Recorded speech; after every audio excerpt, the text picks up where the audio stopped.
I say you are listening to, you are absolutely listening to the George Espenlaub Show, coming to you live from the Funny Farm. Now, with no further ado, here comes Georgie!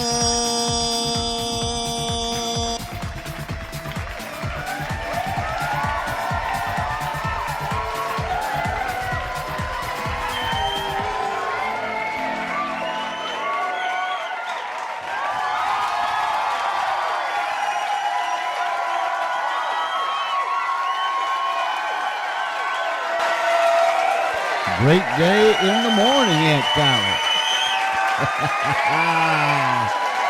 Oh, yeah.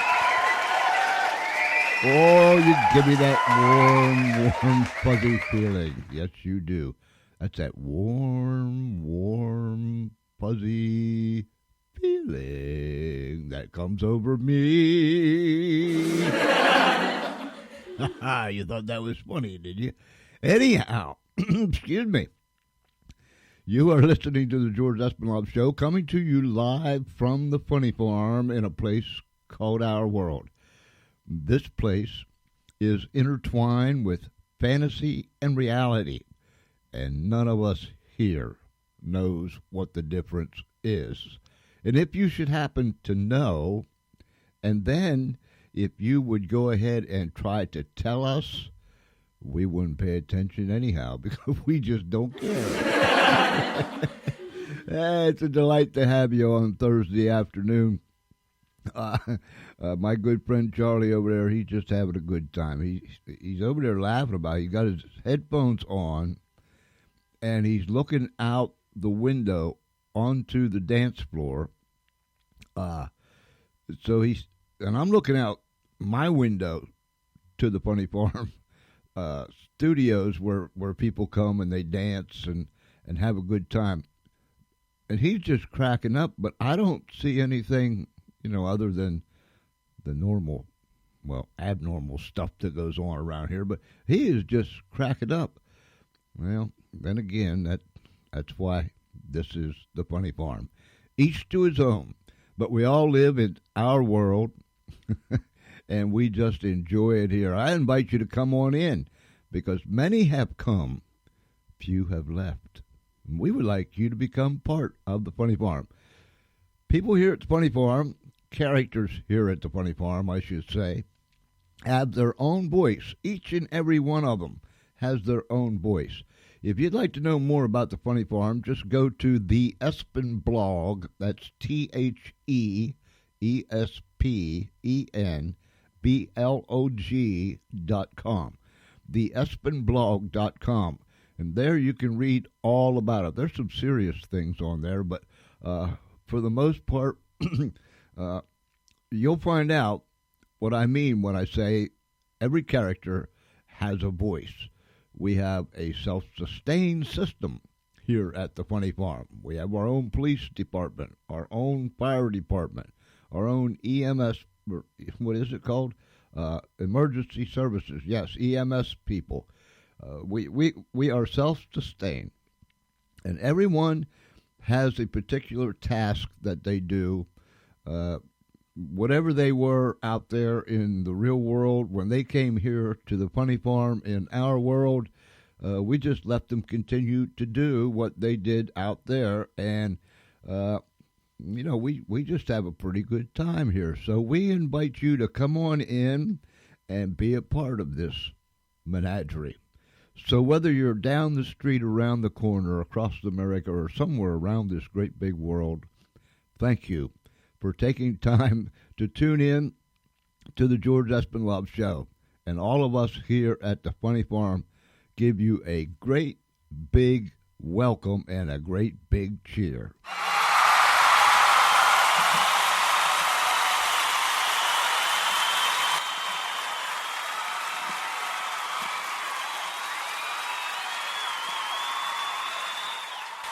And a well-deserved cheer it is, because people have been, people have been supporting us for years. I do want to remind you that you can go to Spreaker.com, the George Espenlaub Show, and you can listen to all of the past shows that we have put on. You can download it, distribute it, do with it what you want. So please take advantage of that. It don't cost you a nickel. Just go in there and download them and listen to the previous shows. You might find something that you like, and you might listen to the whole thing. Who knows? The other thing I want to ask you to do is, we had a live stream show last night. We live streamed into Facebook, and we live streamed into YouTube. Take advantage of that, because on the radio you get to hear the people. On our live streams, you not only get to hear them, but you get to see them, and you get to really interact with them. Last night we had Richard Green with us, who is a former IRS employee, and I say former.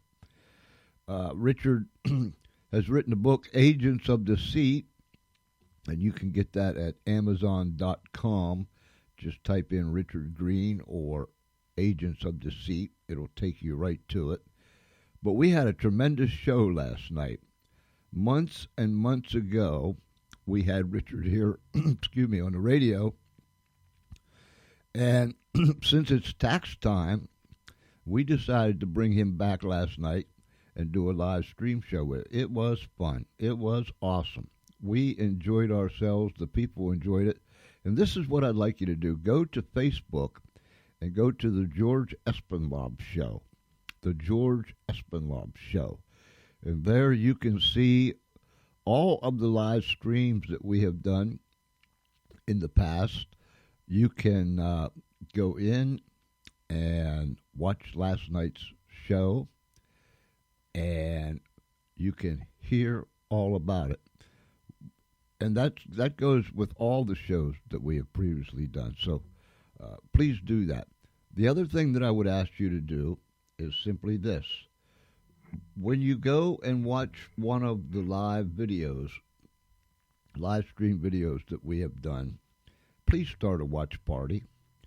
And what that watch party does is simply this. It puts that video out into your news feed, where all the people that are your friends on your page can see it, and it goes to people that we can't even reach. So please do that. When you go in there, start a watch party so we can push this thing out there even further. I got some crackling going on here, and I don't understand why. But anyhow, it's in my ear, and it's driving me crazy. No pun intended, being that this is the funny farm. What we're going to do this afternoon is, first we're going to get you something going that will cause you to tap your feet, snap your fingers, bob your head, and shake your booty for a little bit. And then we're going to take you into the audio portion of last night's show with Richard Green. The tax man is at the farm, and we're going to get right into that right after you get up, loosen up, snap those fingers and tap those toes and bob your head and shake your booty. Espenlaub, get it right. Come on.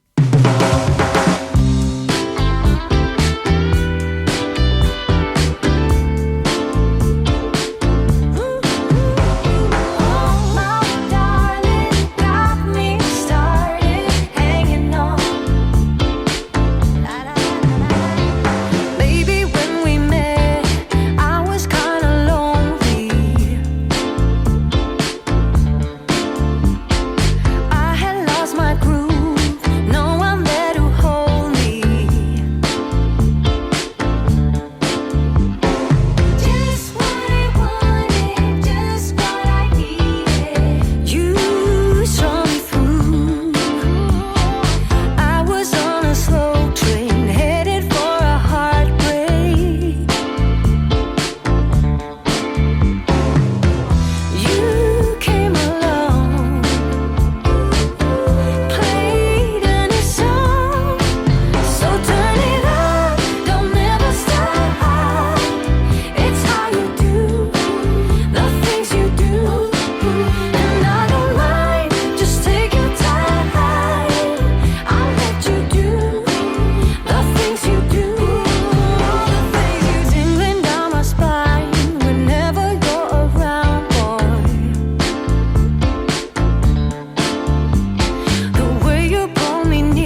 If that didn't get your feet tapping and your fingers snapping and your head bobbing and your booty shaking, I just don't know what will.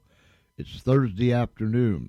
It's that time of day where you've been there for a while, wherever you're at, and you've been doing for a while, whatever you're doing, and you're looking down the back stretch.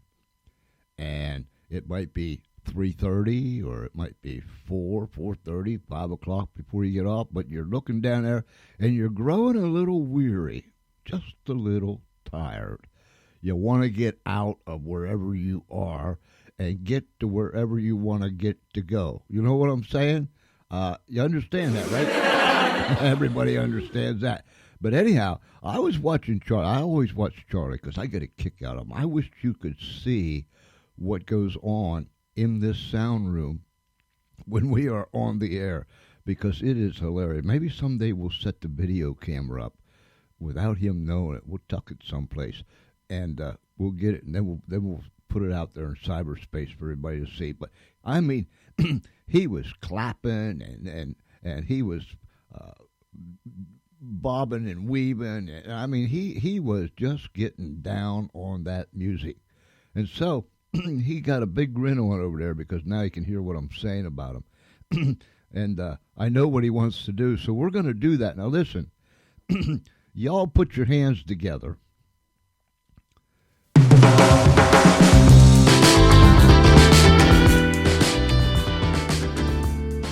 And get your feet moving.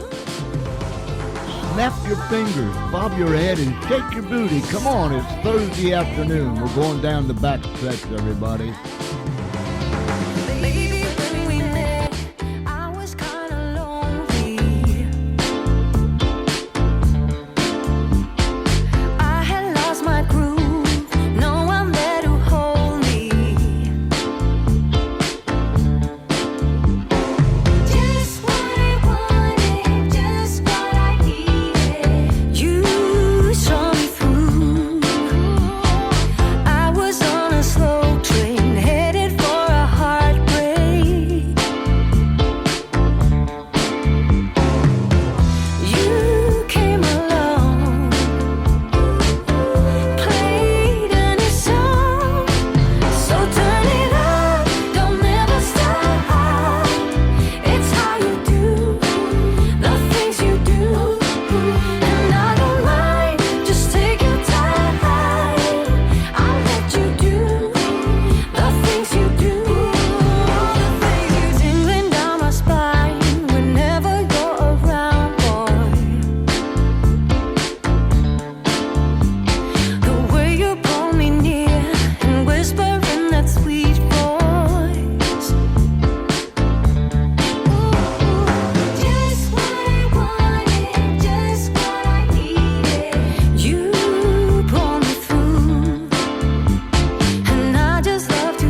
now that we got you moving on this Thursday afternoon, my goodness gracious, Aunt Sally. You know, there was something that I was going to say, and it was right on the tip of my tongue. There's a lot of things right on the tip of my tongue, and when I go to speak them out, I lose it. I lose it that quick. That's what getting old does to you. You just lose it. The only thing I remember is that I forget. Maybe it'll come to me here in a second or two, but this is I remember. It came to me. It don't happen very often. It came back to me, I think. Listen, when you go into Facebook and you type in there the George Espenlaub Show, you can click onto the radio show right from there. And this is what I would ask people to do. And you've been so gracious and you've been doing it. When you go there, like the post and then share it. And that does the same thing as a watch party. When you share it, it goes out on your news feed and your friends can see that we're going live at such and such a time. So please do that. Like us and share that page. Get us out there. You can hear us on Spotify, iHeartRadio, YouTube, iTunes, whatever it's called, Apple iTunes, whatever it is, Google Play, all, Castbox. It goes on and on and on and on. So you can listen to us everywhere. We're out there. But please do that for us. I would deeply appreciate it very, very much. We are going to take you into the audio portion of last night's program, and it was a delight. So, ladies and gentlemen, boys and girls, friends, Romans, and countrymen, here's Mr. Richard Green. The tax man is at the farm tonight. Now. We're live, ladies and gentlemen, boys and girls, friends, Romans, and countrymen. I know that you're going to lend me both of your ears tonight. And don't worry about the bells and the whistles that you might hear during the show, because remember, we're coming to you live from the Funny Farm. Back there behind me is the Funny Farm. Back there behind me is my tractor. I just drove in. I always drive around on my tractor from the Funny Farm. So if you hear bells and whistles and odd sounds every now and then, it's not abnormal. It's a normal thing for us here at the Funny Farm. And we are delighted that you're with us. We want you to come in, participate, leave your comments. We'll put them up so Richard can see them, so I can see them, so everyone else can see them. If you have questions, excuse me, if you have questions, please ask those questions, and I'm sure that Richard will have an answer for you. We're waiting for some folks to come on in here, and we'll see what is going to happen. Let me put this back down here where it belongs. All right, and I have Richard with me, Richard Green out of California. And Richard, it is a delight to have you tonight. Thanks, George. I always enjoy talking to you. We had you on the radio, I don't know, several months ago. Mm-hmm. And then when we started this live stream thing in October, I thought, well, it would be a good time to bring Richard back because they heard him before, and now they can not only hear you, but they can see you. So here we are, and I'm delighted to have you, my friend. Thank you. I keep looking over here at this dooflicky because the whatchamacallit gets in the way, and then the thingamajig won't work. But anyhow, if anybody understands that, that's scary. I feel so all alone. Let me see if I can get our pictures a little bit bigger here. How's that? Is that better? That's better. Mm-hmm. All right.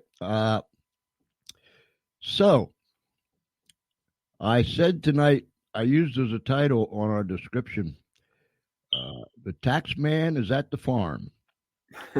And if anyone knows anything about taxes and the ins and the outs and the ups and the downs. It's this man right here, Mr. Richard Green. Mm-hmm. What's the weather like in California today? Oh, it's been pretty mild. We got a cold streak. It was almost spring-like last week. Now it's a little less spring-like. Does it usually get cold where you're at? It varies. It depends on El Nino and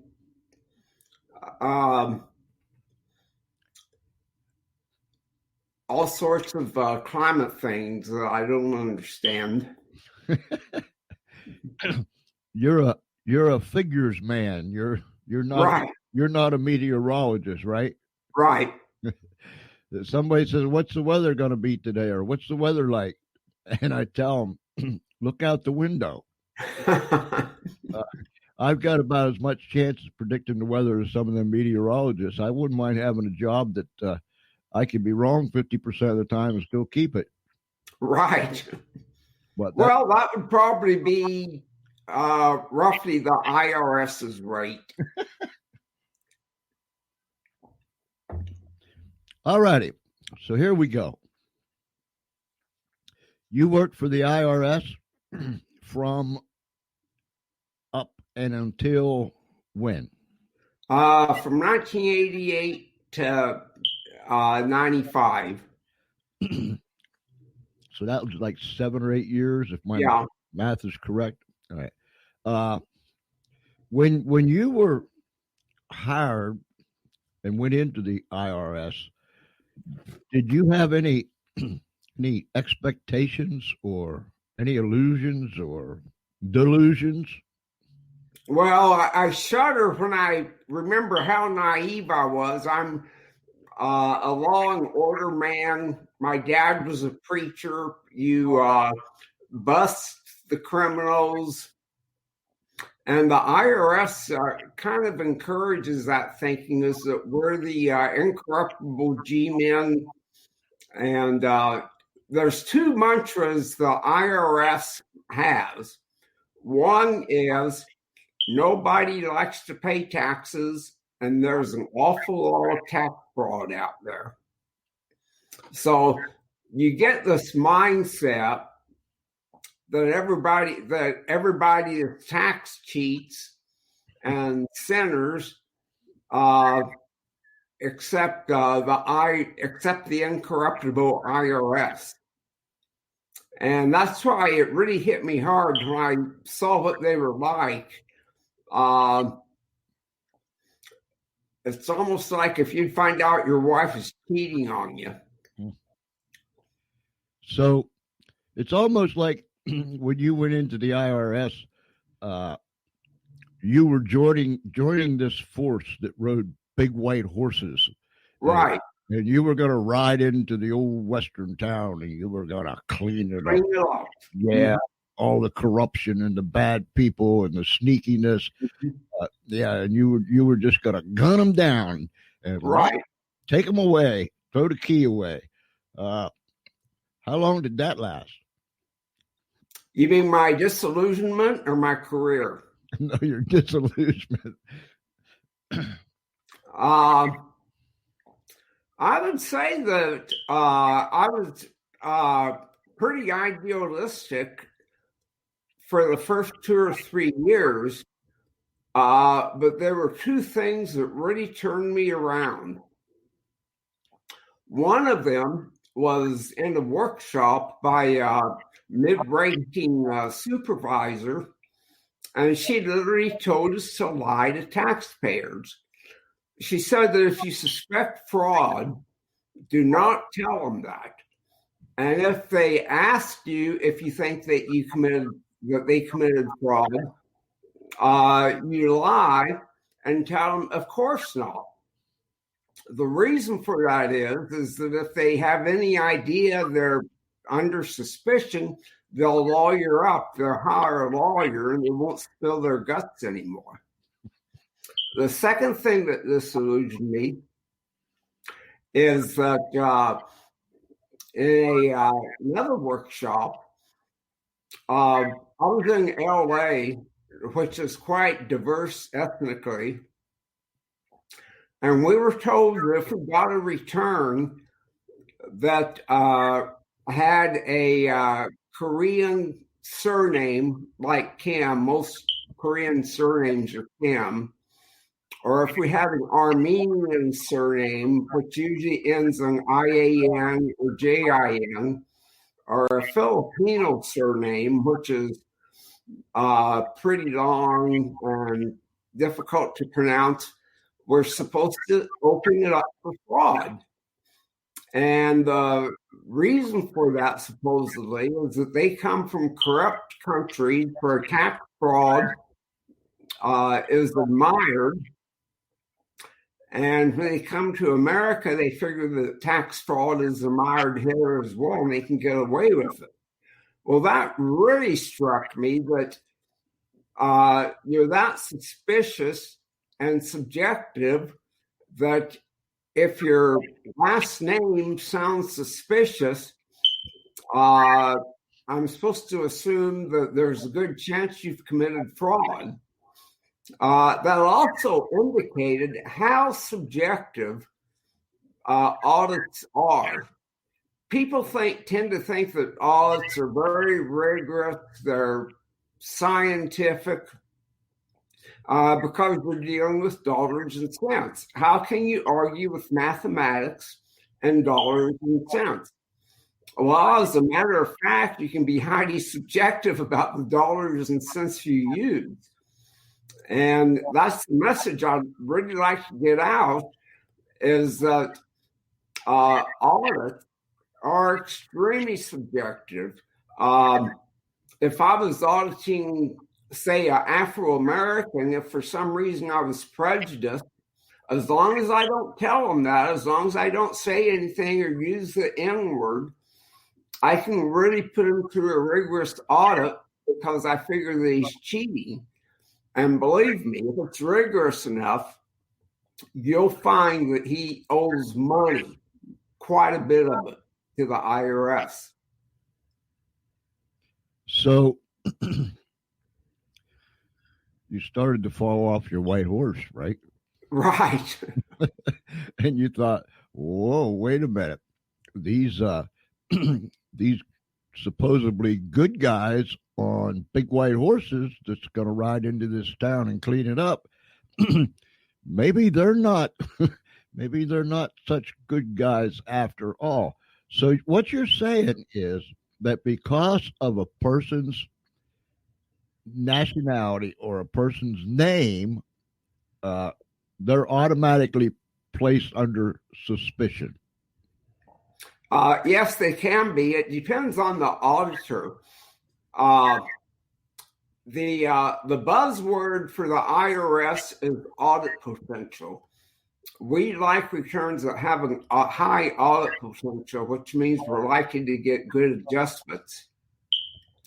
And so there's no reason we could say that there's no reason we couldn't say that talk show hosts, their returns have high audit potential because they have people like me on their shows.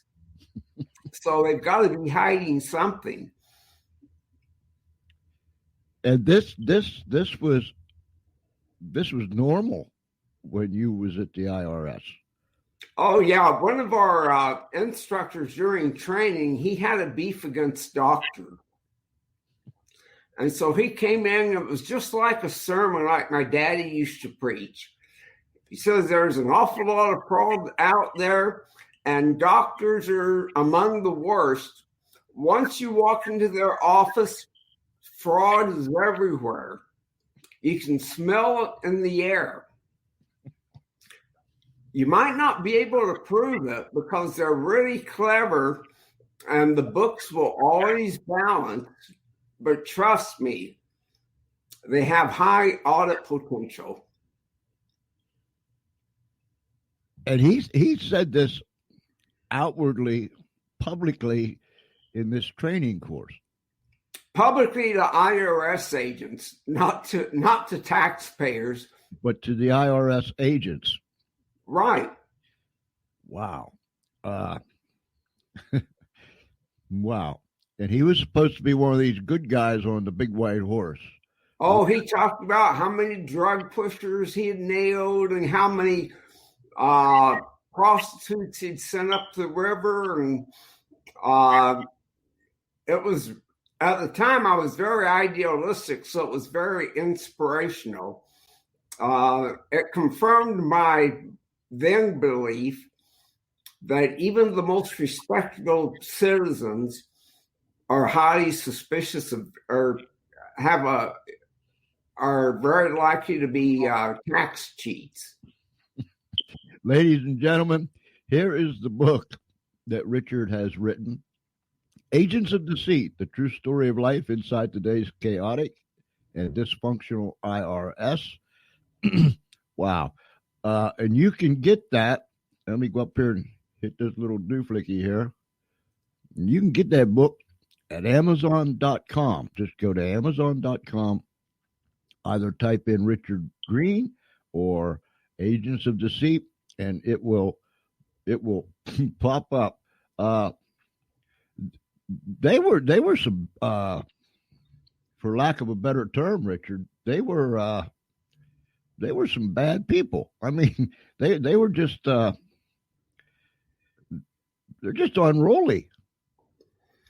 Well, auditors have a tremendous degree of discretion, like I said before. And once you're in that position, you might not even be aware of your own biases. You know, I would do things that I was ashamed of, and I thought I was being perfectly fair and honest. But it's very easy to start thinking that whatever is in your mind is sacred and it's right. There was a time when he couldn't have convinced me that I was prejudiced and biased. No way. So when, and ladies and gentlemen, here in just a little bit of time, we're going to play a video. So stay tuned for that. How long? So you went through this training, and it was hip hip hooray. We're going to get the bad guys, lock them up. Exactly. We're going to clean it up. How long did it take before you realized these people are? I mean, they've overstepped their bounds. When did you start to realize that? Well, 2 or 3 years later, when we were told to actually lie to taxpayers and to put people under suspicion, depending on their last name. And that kind of shook me. Wow. So as you fell off your white horse and realized this environment is toxic, how long was it before, what's the words I want? How long was it before you started causing trouble? Well, I would argue that I never caused any trouble. I subscribe to Harry Truman's old saying that I don't give them hell.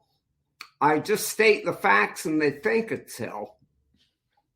So I can quarrel a bit with you on that, but I won't. But I was so disillusioned, I just became increasingly outspoken. And the harassment started probably after I'd been with the service for about 3 years. That's when the thugs showed up with their shoulder holsters at my door and accused me of the crime of insubordination. They started documenting everything I did. And my branch manager, as well as my group manager, made strong hints that maybe the IRS wasn't the place for me. It's very hard to actually fire an IRS agent, and they went through the trouble to fire me. If you do your job, you don't cause waves.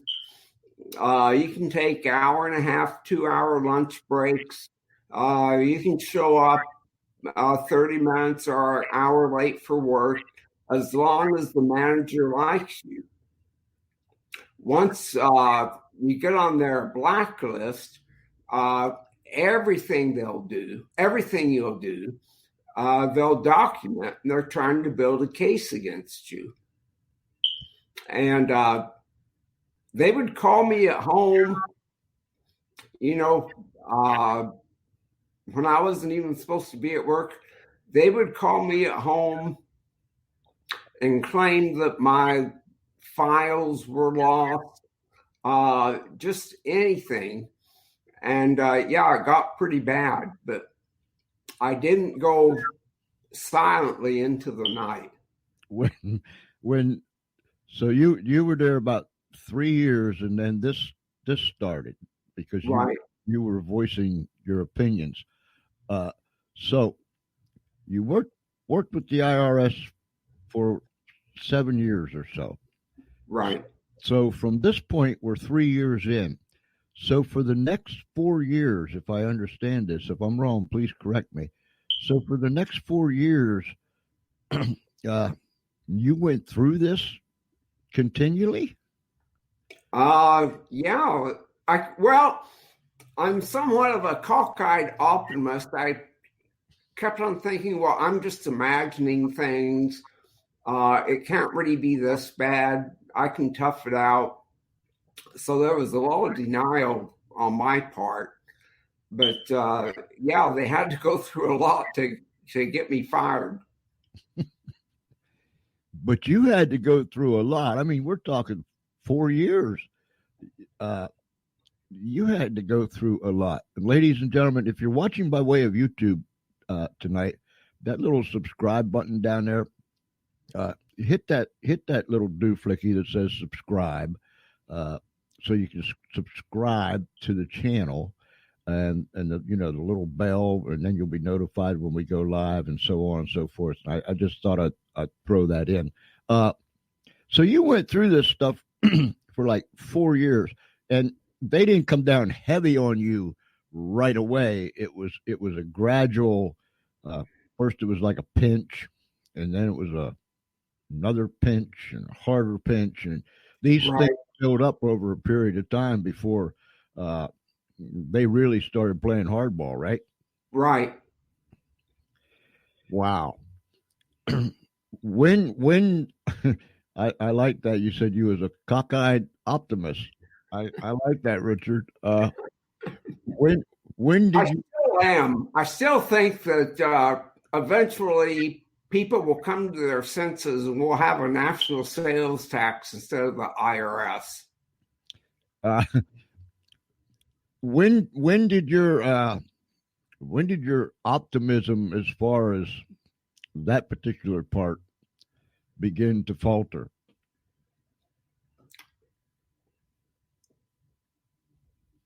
Well, it was faltering for the full 4 years, but then I'd pick myself up and say, well, it can't be that bad. I guess I kept on thinking I'd hang in there up until the very last. And then your fellow agents start whispering about you. You walk into a room and people suddenly start talking in whispers while they're looking at you. It's a very sophisticated mind games they play with you. I'm not the only IRS agent that made waves. It happened to others that I know. I was sitting here thinking while you were saying that, regardless of what field we are in, what our skill sets are, I think that same thing kind of happens everywhere. Although, in your particular case, it was by working with the federal government. But in offices and construction sites and anywhere there's business taking place across this country, uh, there's those same types of methods used against people that will speak up when they see something that's not right or something that's going wrong in the wrong direction and so on and so forth. But it just so happened that you you were working for uh, this this army uh, that was supposed to be so righteous and had all the answers, and now you found yourself uh, getting it from the inside. That Right. as it built up, as the harassment began to build up, what kind of effect did it have on you? Well, I had to start seeing a shrink because I really thought I was going mad. And it affected my health, uh, certainly affected my mental condition. Uh, but quite frankly, if I had known everything that I know now, I'm not sure I would have been a whistleblower. It just sort of creeps up on you, and you don't really have a chance to count the costs.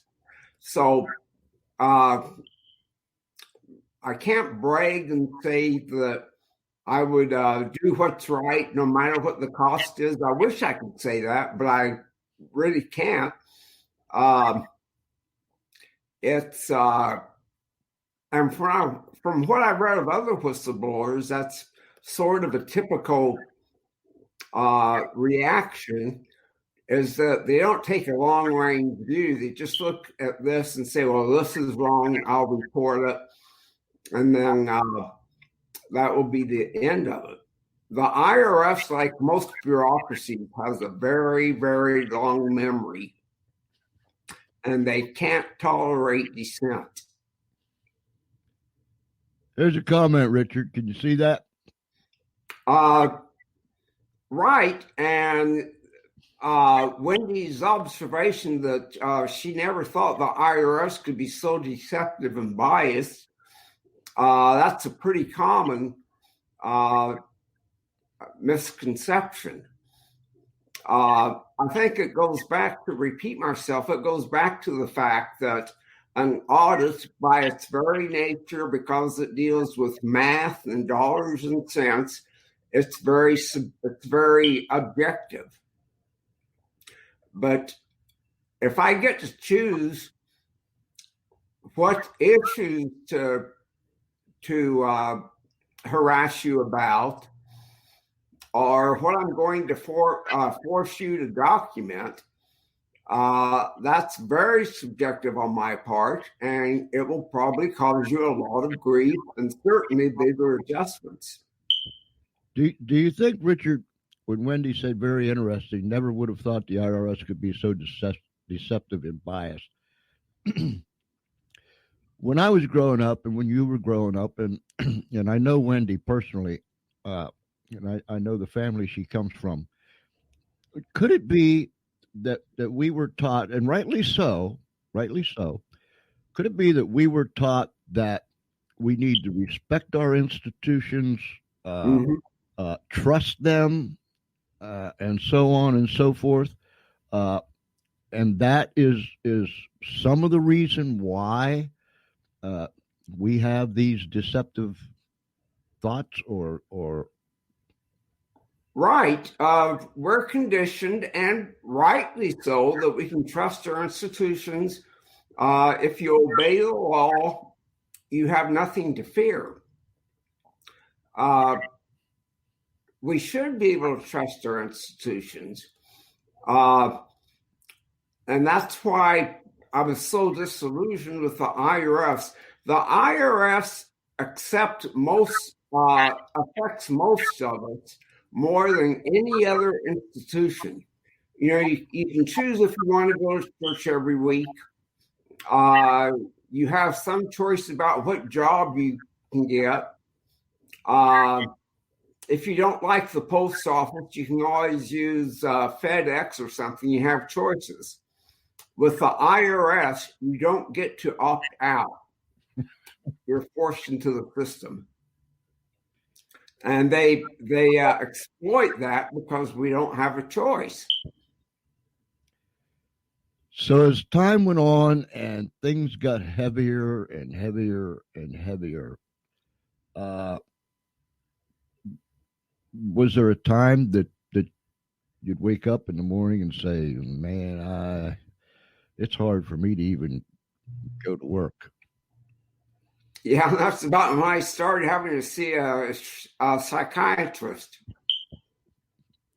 I had to be convinced that I wasn't crazy. Isn't it amazing that, particularly in this day and age in which we live in, and with the devices and the means and the ways that we get our news and the information, tons of information that's out there every day, all the time. Isn't it amazing that when and I found this more prevalent, and it gets more prevalent as the days and the months and the years go by, that if you have a right opinion, those that get all bent out of shape and twisted over your right opinion, and they know it's right,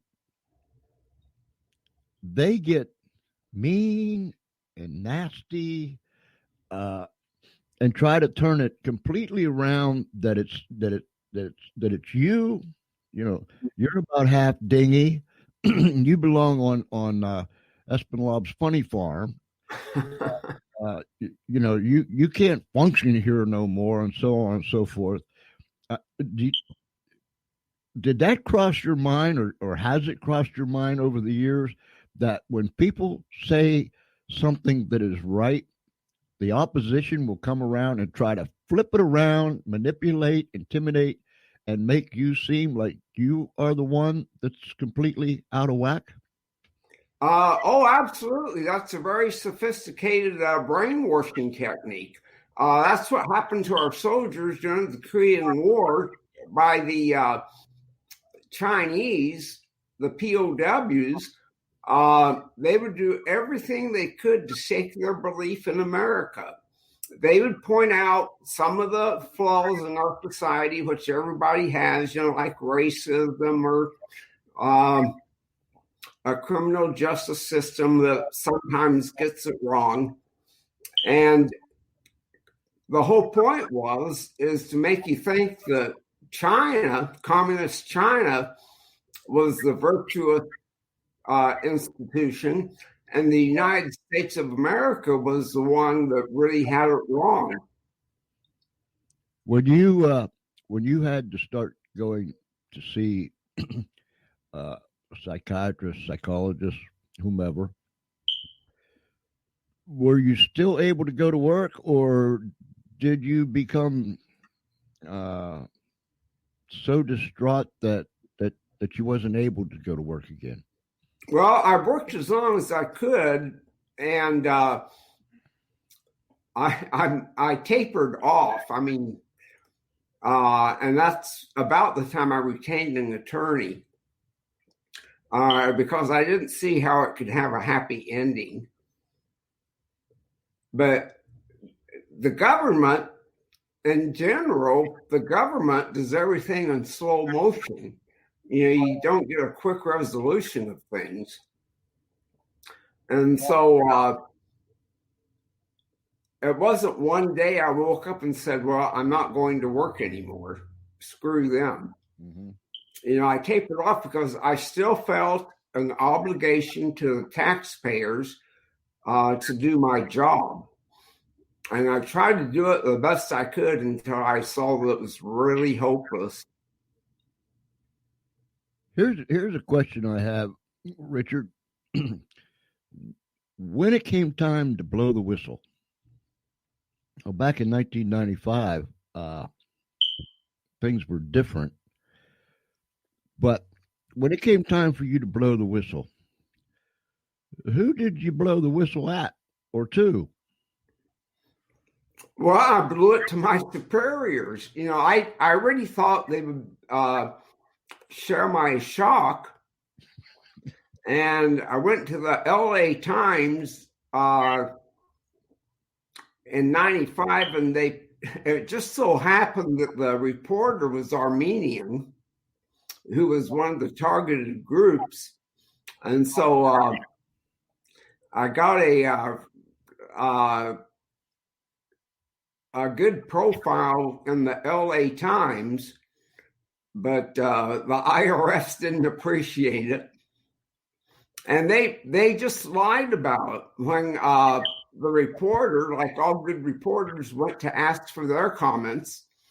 They said, "No, we don't target people based on their ethnicity." They did admit that they do target people, and they actually said small businesses. They do target people that have a high audit potential. And so you can imagine what would happen if a DA said, "Well, we target Hispanics or African Americans because they're more likely to commit crimes." There'd be all sorts of reaction. The IRS gets away with it. They can target anybody that has a high audit potential. So you went to your superiors before you went to the LA Times. Right. And their reaction was more or less they just blew you off. Yeah. Or they would remind me about how much power the IRS has. And that's why I've become so obsessed with the national sales tax. It's very important to know that I'm not a tax protester. We're going to have to pay taxes somehow to finance our military, police forces, to run our government. So I'm not against paying taxes. What I am for is doing it in a fair manner where it's above board, and a national sales tax would do that, because as soon as you go and buy something, you immediately know how much your taxes are. And it wouldn't really be that revolutionary of a change. We'd have to have about a 16% national sales tax to be revenue neutral. That means we wouldn't have to cut back defense. We wouldn't have to cut back social programs. We could keep the loopholes for the wealthy. Everything would be as is. The only difference is we wouldn't have this highly subjective, biased, prejudiced institution telling us how much we owe. And, a lot of times you don't even know there's a problem until months or years later. You're never going to get a sales tax bill from a merchant 6 months later that says, "Oh, by the way, we should have charged you an extra $100 for sales tax. Our bad, but you still have to pay it." That's so true. Let me ask you another question, and then we'll get into this video here. I think it'll be very interesting for people to see. How many times did you go to your superiors, or did you only go there once and they told you, "Richard, go sit down in the corner, and, stop fretting over this"? Did you go several times to different? Yeah, I went numerous times, and in retrospect, what really changed things is that I was auditing an Armenian, and as soon as I got his return, my manager told me that he had retained a prominent lawyer and nobody hires a lawyer for a $10,000 retainer unless they're afraid of going to jail. So he knows that he committed tax fraud, and it would be a real career maker for me if I busted him. So I went to the trouble of writing a letter to my manager and said that there were difficulties with his return. Maybe he even should be assessed some civil penalties, but he certainly shouldn't be prosecuted or referred for prosecution simply because he hired a lawyer. And that really broke things through. When you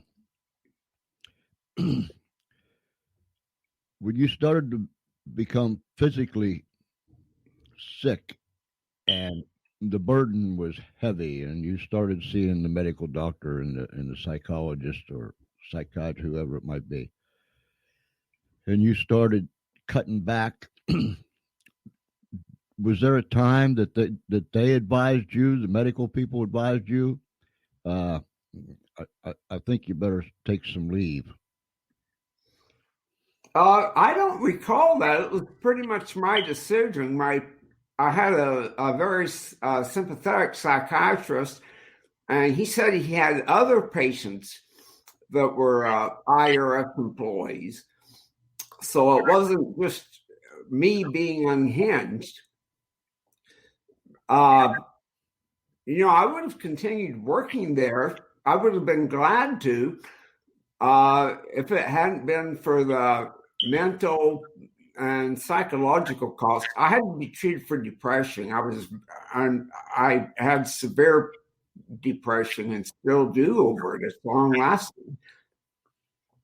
But I can't say it was my decision to leave. It was the IRS's, because they didn't want me around.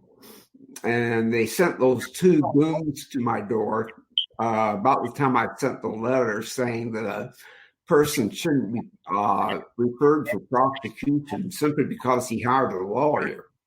Even the police recognize that. They warn you that if they're going to interrogate you, they warn you to get a lawyer.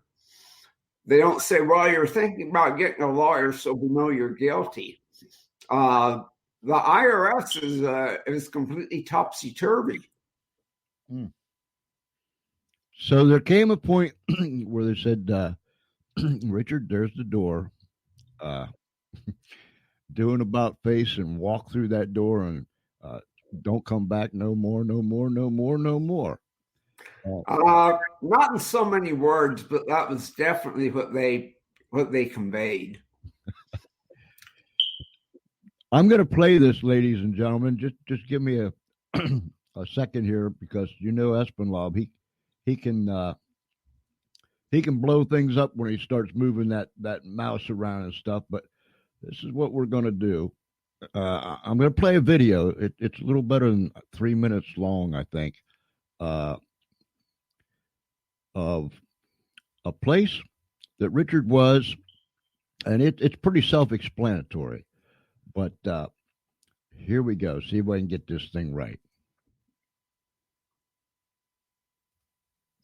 Bosses or agencies' wrongdoings, you may well find yourself ostracized, fired, left with nowhere to turn. But there's hope. A man whistleblowers can turn to. Channel 5's Hillary Howard found him in a small West Virginia home dubbed the Whistle Stop. The road traveled by whistleblowers is long and lonely, its destination often unknown. But one road ends on a secluded ridge near White Sulphur Springs, West Virginia. Welcome to Don Sokin's Whistle Stop. Laying on this hillside, soft breezes blowing against your face. You're going to remember that you're laying down in bed. Stretched out in the mid-May sun, about half a dozen whistleblowers try to regain some peace and control over their lives. Dr. Don Sokin is one of the few mental health professionals who counsels workforce outcasts. Perhaps it's because he intimately understands their plight. Sokin was once a whistleblower. There was so much stress involved that I thought, well, if I get a whole group of them together, maybe we can maybe that I can help lower the stress and teach them the techniques. Releasing stress is only part of the therapy. Sharing professional and personal struggles is the other. If it were a computer problem, I would know what it is, analyze it, and solve it myself. But in the legal area, I feel very helpless. Teresa Coyne was fired. She says it happened after intense harassment and sexual abuse that apparently began when she blew the whistle on her employer. Coyne claims that her employer fraudulently billed a government agency. She's still unemployed and emotionally scarred. When I began to take a stand for that, I really began to suffer harassment. Rick Green's harassment began while working for a government agency in Los Angeles. At one point, he says federal agents were threatening his family. Whistleblowers here empathized when Green said it happened because he witnessed the purging of taxpayer files and spoke out. You feel very, very beleaguered, very, very alone. For about 2 years, I assumed that I was probably the only whistleblower in the federal government, the only one that had a conscience, the only one that stood up. In the peaceful shade of old elms, Rick Green understood he wasn't alone, that everyone around him understood his moral dilemma. Speak out and lose out. Some people don't speak out for years. After a decade, David Dolan's attempting to uncover what his old employer may have caused. We was exposed to about anything that you can name that's hauled. Dolan cleaned truck tankers that hold toxic chemicals. On his West Virginia hilltop, whistleblowers were astonished to hear him allege that the company never issued protective gear. I'll be going blind. I'm going blind within 6 years from optic nerve damage. And I feel that that's part of, working in the toxics. The physical disabilities aren't always that severe. Many suffer from stress-related problems that stem from telling the truth. But in the work world, many times if you speak the truth, you will be punished because the truth will expose some kind of waste, fraud, or abuse that's going on. These whistleblower retreats help ebb the trauma of that abuse. So does Sokin's house. It's a respite for those who've lost everything. They live here free of charge until their litigation ends, until some normalcy again graces their lives. For whistleblowers, Don Sokin's pristine piece of West Virginia is a godsend, but with funding sources always drying up, this therapeutic whistle stop may not be around forever. In Greenbrier County, West Virginia, Hillary Howard, Fox News. Wow. Wow. I might point out that since then I've lost my mustache. That was a act of rebellion, I guess, on my part. So if you noticed a little bit of difference in my appearance, that's why. I liked I noticed what the doctor said, him being a whistleblower himself. If you speak out against something that's wrong, you're punished. Right. That goes back to what we were talking about earlier, when people, in all walks of life, in all skill sets, regardless of where it is, when people speak out, then they're punished. Wow. And so there you were, gone, no longer part of the great white horse riders. Right. That was going into the western town and going to clean it up. Now you no longer had a horse, no longer had a barn to put the horse in. You were just gone. Right. Yeah. Goodbye, Richard. Uh-huh. Ladies and gentlemen, if you have any tax questions or questions pertaining to this, please throw them up there. And I'm sure Richard will do his best to give you an answer. Cassandra put this up. She's just, that's like, wow. There's my wife of 51 years. She said, so interesting. And it is interesting because we all, it's tax time. And Richard, we was talking off the air about, we not only need to think about tax time at this particular time of the year, we need to talk about this continually. 12 months out of the year, and it's like you said off the air, it's going to take a grassroots movement to get this puppy up and off the porch and out there on the street to where we can do you think, is it your opinion that we can do this, be it a national sales tax? Do you think that it's promising down the road to rid ourselves of this great big elephant that's in the room? Well, like I said, I'm a cockeyed optimist. Having said that, we do need to recognize that the tax compliance industry, that's the H&R Blocks, the tax attorneys, everybody who makes a living off of IRS taxes, it's a 500 billion with a B industry. So they're not going to go down with a fight. Everybody, almost everybody except taxpayers, has a stake in the industry. One thing that struck me here, I'm revealing my age. Back in 1986, Ronald Reagan introduced the Tax Reform Act, which simplified the income tax. And it was bipartisan. Democrats and Republicans passed it overwhelmingly. Everybody favored tax reform. The only person that I remember that spoke in defense of the status quo was the president of H&R Block. And his argument was that, well, the IRS does a tremendous job of redistributing wealth. They're nothing but good people, and we're here to help you. And even that was a misstatement because it's not really progressive the way it's administered. When I was in West LA, that was one thing that outraged me, is that the wealthy have their own individual tax advisors. You and I would have to go to H&R Block. They can hire a full-time tax advisor, and they know how to wheel and deal with the IRS. They know how to negotiate. And I've given some negotiating tips in my book. But as a matter of fact, the IRS administers a tax that's much less progressive than it's claimed to be. It targets everybody about the same.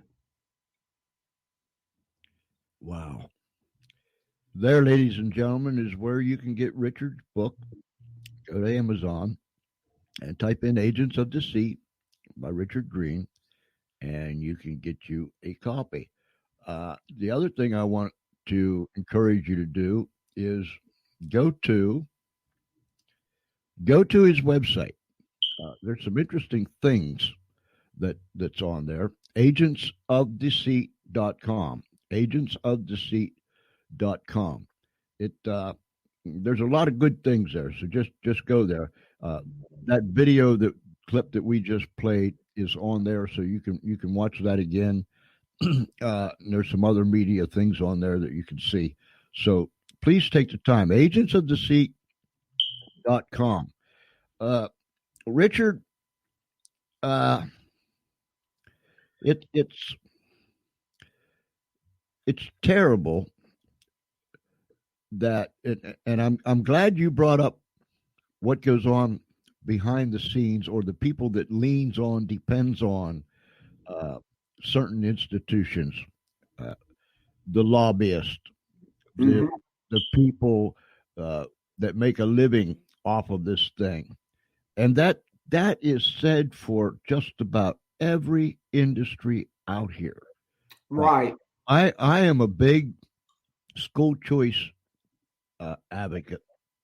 And one of the biggest things that across this nation, the movement is picking up steam, but you're fighting against the National Education Association, you're fighting against the state unions, you're fighting against politicians that's receiving money into their coffers from these organizations that they're pretty much guaranteed that they're going to vote no when something comes up that would bring harm to these organizations. That's the fight that we have to fight. They've got buku bucks. I mean, they got bucks that we don't. They got bucks in the figures that I can't even say. But yet we can beat this thing, right?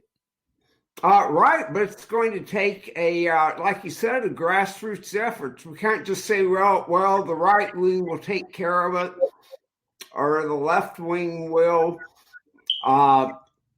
50% or 60% of the voters isn't enough support.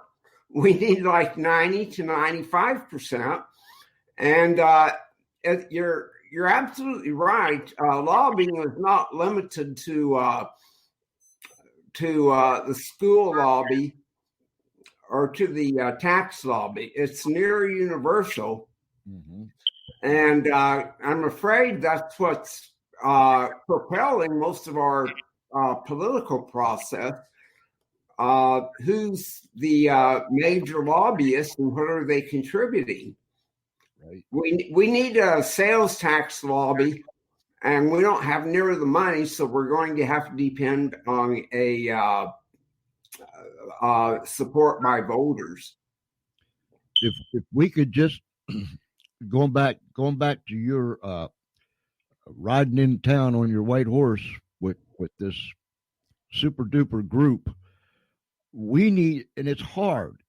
It's hard because people's caught up in life, or they'll have the opinion or the attitude, well, it doesn't really affect me, or I don't want to cause no waves, or I don't want to be intimidated, or I don't want nobody to come down on me or threaten me with this and that and those and these. Mm-hmm. It's hard for people to get people to say, look, let's put boots on the ground. I mean, let's get serious about this, because if we don't, Richard, we're down the tubes, period. End of story. Right? Right. Do you, so to go back to that, you're what is it? Cockeyed optimist. Oh, you're a cockeyed optimist. So do you still think that we can do this? It might not be in my lifetime. I'm getting pretty old. Maybe in your lifetime. I like to think I'm also a realist. But once the message gets out about the advantages of a national sales tax over an income tax, it'll be an unstoppable force. A lot of liberal economists, as well as conservative economists, point out that if we went to a national sales tax, it does two things. First of all, your income isn't taxed, so you'd be willing to work more because you keep all of your money. Right. You don't worry about tax withholding or anything.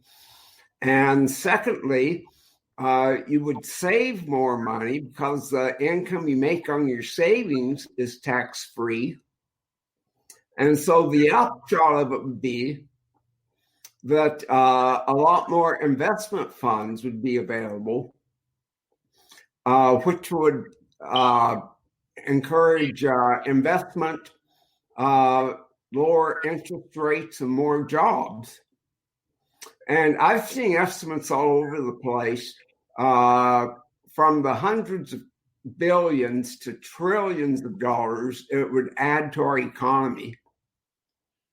And with the national sales tax, would that bring money that's tucked away offshore in these other places? Would that bring money back into the states? Well, I'm not an economist, so I have to tread lightly. I think it should, because it's not going to be taxed. The super wealthy are going to be taxed. They're going to pay their fair share, because if they buy one of these $1 billion yachts or $1 billion home, they're going to have to fork over 16% and the hundreds of millions of dollars for taxes. So the current tax system has just screwed everything up from a economic standpoint, as well as from a civil liberty standpoint. Like you said, it's the elephant in the room. It's a very big, clumsy, expensive elephant. Yeah, and it's sucking all the oxygen out of the room. Right. I sometimes wonder, because, you know, here we are. This is an election year, and you got the talking heads out there bouncing around from place to place and this and that. And you hear a lot about taxes. We're going to raise taxes. We're going to do this. We're going to do that. And I get to thinking now, certain people want to raise taxes on the wealthy. They want to raise taxes on the middle class, blah, blah, blah, blah. Taxes. I wonder if all of a sudden we had a national sales tax, they wouldn't have nothing. They wouldn't have nothing to stand on their platform, would they? Yeah, I guess that's another reason that you have to be a little bit pessimistic, is that the whole tax issue, whether to raise taxes or to cut taxes, that would be completely obliterated. Right. Let's just get a 16% sales tax. If you want to really scrimp and save so you'll have more for your retirement, you won't pay very much in taxes. On the other hand, if you're a billionaire that likes yachts and parties and caviar and palatial homes, you'll definitely be paying your fair share of taxes. There won't be a tax rate, one sales tax rate for the wealthy and one sales tax rate for the poor. Everybody pays 16%. And I'll put a caboose on this by saying this.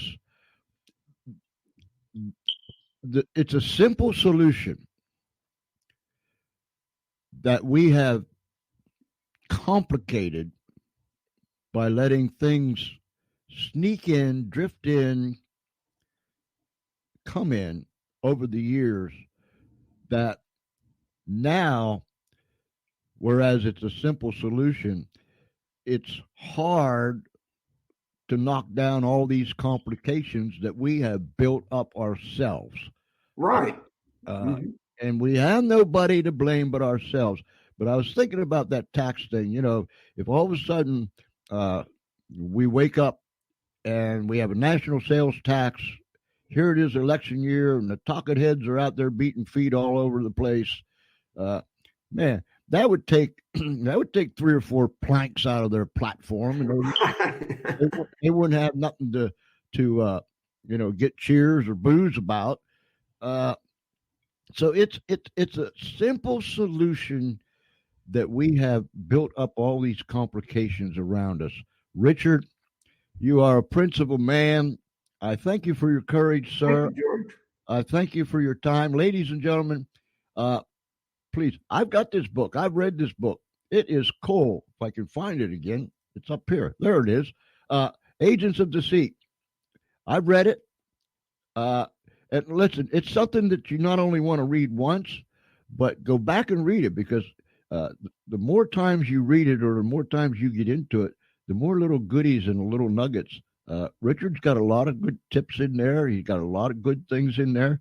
So get that book. Go to Amazon.com and get that book.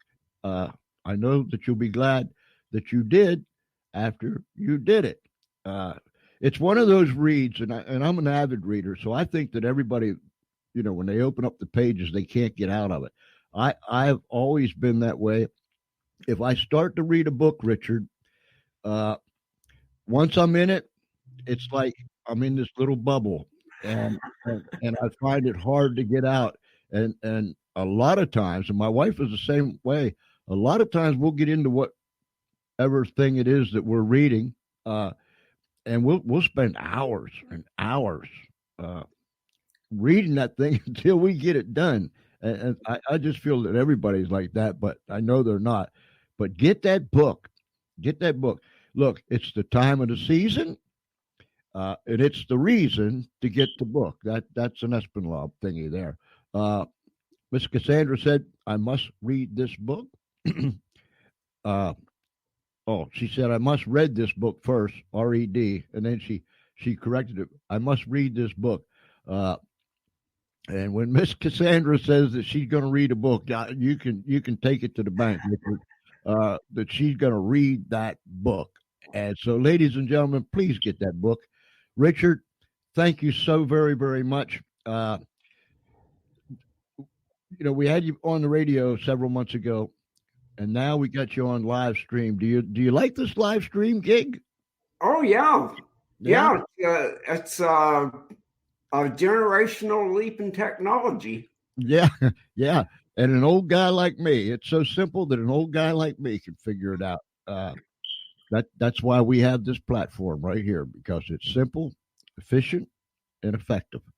I thank you so much, Richard. And we'll take the audio off of this, the audio portion, and we'll put it up on the radio. So we got you covered with the live stream. We got you covered on the radio. We'll push your website out there and your book and so on and so forth. And so let's stay in touch. Call me anytime. We'll chat now and then like we've been chatting now and then. Okay. And my hat's off to you. If I can do anything to help you, you let me know, Richard. Okay, I'll do that, George, and I really appreciate your support. No problem, buddy. No problem. Okay, talk to you later. All righty. Thank you. You bet. Bye. Ladies and gentlemen, boys and girls, friends, Romans, and countrymen, that about does it for us here on the George Espenlaub Show tonight. I appreciate you. And whether you were down the street, around the corner, across America, or somewhere around this great big world, thank you. Thank you for tuning in. Thank you for being a part of this program. Thank you for your support and your kind words. If it's nighttime where you're at, you have a great night. If it's already daytime where you're at, then you have a great day. But regardless of where you're at and what time it is and what it might be, until then, everyone here at the Funny Farm sends their love and says thank you so very much. Be kind one to another. Love one another. Pat somebody on the back. Give them a great big smile and listen. Don't be afraid to tell someone that you love them. It's so very, very important. You don't know what that person might be going through. You can lift their spirits up. You might make their day. And you might prevent something bad from happening just by showing a little bit of love. So until then, it's all over here, and I'll talk at you later. God bless you, and thank you. What an awesome, what an awesome program we had last night. If you didn't, if you didn't see it by the way of our live stream show, go to Facebook and go to the George Espenlaub Show, and there you can see what was on last night.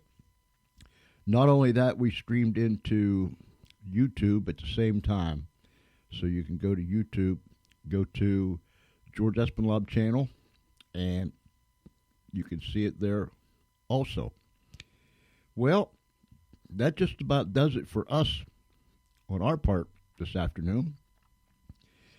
I want you to stay tuned because right after this, the Daren Streblow Comedy Hour is coming on, and that will be followed by the Neil Haley Show out of Pittsburgh, Pennsylvania. So there's 2 more great shows that's coming up this afternoon. Listen, we'll get you through the rest of the afternoon if you let us. I thank you for tuning in. We've had a delightful time this afternoon. And so from Charlie and all the gang here at the Funny Farm and myself, I say thank you for tuning in. Spread the word for us. Push this thing out there. Share those posts that we put up. Tell people near, far, and wide that the George Espenlaub Show comes to you live from the Funny Farm in a place called Our World. Not only that, please go to Facebook, the George Espenlaub Show, and watch our live videos that we have done. I believe that you will enjoy them. At least take a look at them. Who knows, you might really like them. Well, I want to give a great big shout out to my friends from Denver, Colorado, Nina and Chris. They are on tour in New Zealand, and we're trying to make arrangements that we can do a live show with them while they're down in New Zealand. That's no problem. We can do it. Piece of cake. But I want to give a great big shout out to them. Let's see, it's about 3:29. Let's say it's 3:30 here on the East Coast, so that means it's like probably around 4:30 in the morning tomorrow there. And I hope when they wake up, they'll hear this shout out. We love you. Knock them out, guys. I know you can do it. So, the rest of the afternoon, we'll take you through until probably about 5:30 or so. That ought to get you, most of you, away from where you were and get you to where you want to go. So, stay tuned. Daren Streblow Comedy Hour, followed by the Neil Haley Show out of Pittsburgh, Pennsylvania. It's been a delight this afternoon. Thank you so very, very much for tuning in. Remember, you can come back and listen to all the episodes, and you can download them, do with them what you want, distribute them, get them out there for us, and we will thank you from the depths of our little pea-picking hearts.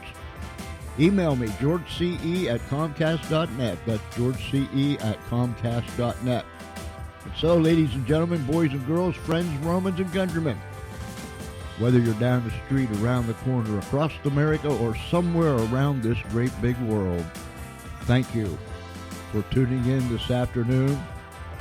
I hope you enjoyed it, and I hope that you'll enjoy the rest of the shows this afternoon. If it's nighttime where you're at, have a great night. If it's already daytime, then you have a wonderful, wonderful day.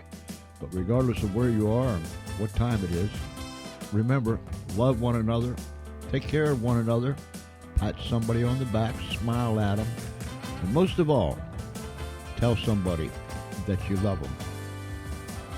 And it won't hurt you one little bit. So until then, stay tuned. Appreciate you being here. I trust that God will keep you right in the center of His hand. See you later, everybody.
Streblow's Comedy Show.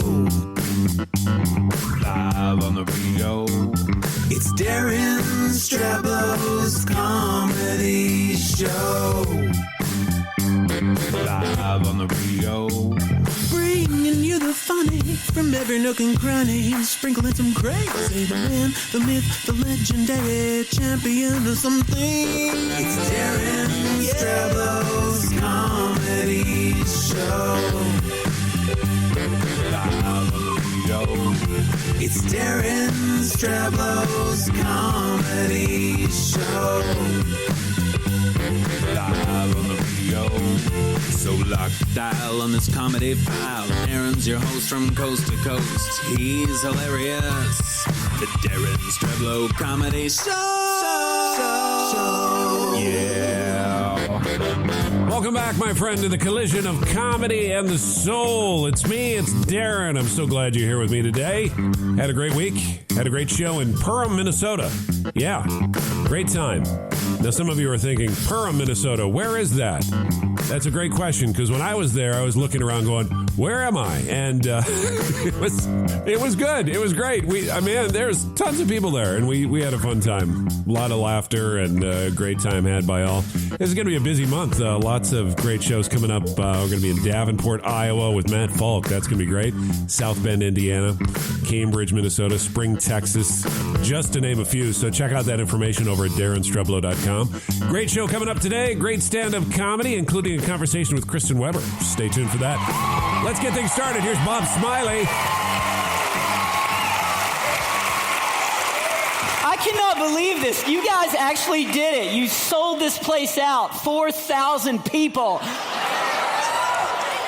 Just go with it. We're not going to do any crowd shots.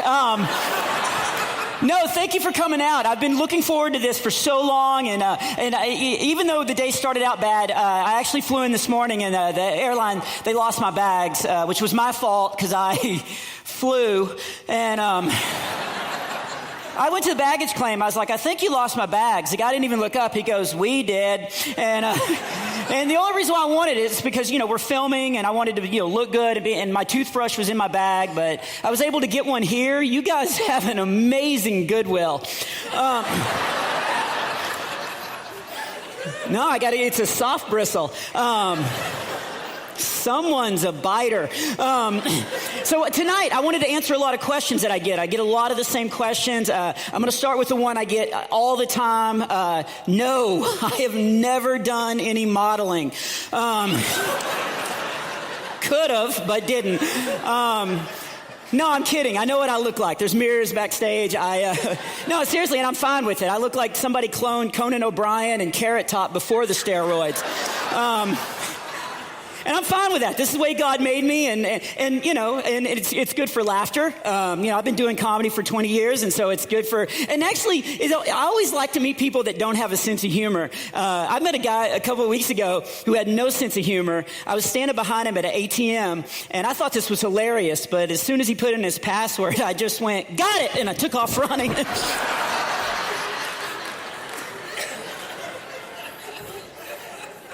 He did not look like a sprinter. And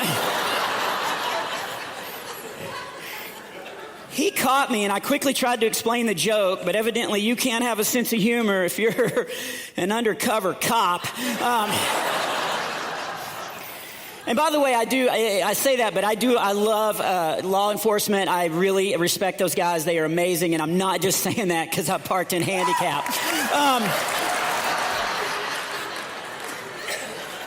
But no, and another question I get that I always like to address is a lot of people want to know, like, where did you get your sense of humor? How did you get funny? I was very blessed to grow up in a very, not only Christian home, but a very funny home. My dad is one of the funniest guys I've ever. We have the same personality, which is weird because we don't look alike at all. My dad weighs 230 pounds. He's 5'7". Yeah, and he's always been big. I asked my grandmother, I was like, was he ever skinny like me when he was young? And she was like, no.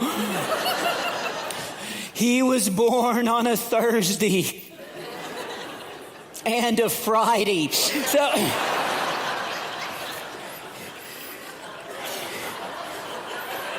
And I'm not making fun of him because he loves being big. He loves it. He's always like, Bob, come stand next to me so we look like the number 10. I'm like, okay.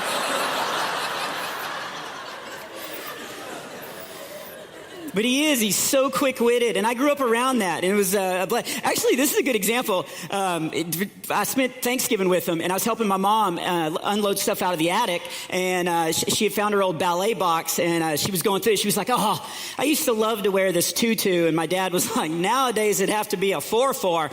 And don't go, oh, she's quick too. She used a 4x4. So, but he's very, very funny. Actually, that's a good example. Since I didn't look like him growing up, especially, I went to him my second junior year in high school, and don't judge me. You guys are supposed to be Christians, okay? Like, you're supposed to judge me silently in your mind. So I went to my dad and I was like, I don't look like you at all. Was I adopted? And he goes, yes. But they brought you back. So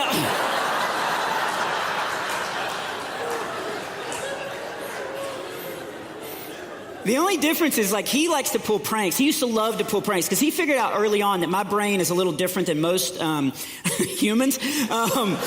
And so he would mess with me, and I would buy it because he actually convinced me if the ice cream van was playing music, it meant it was out of ice cream.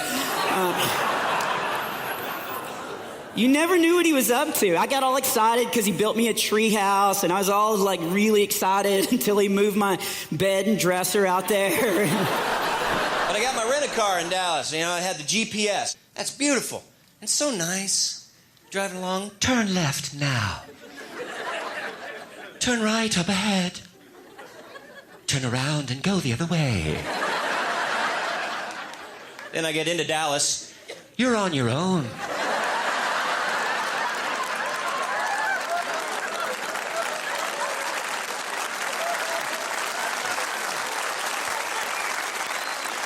Your guess is as good as mine. Good luck and may the force be with you, Luke.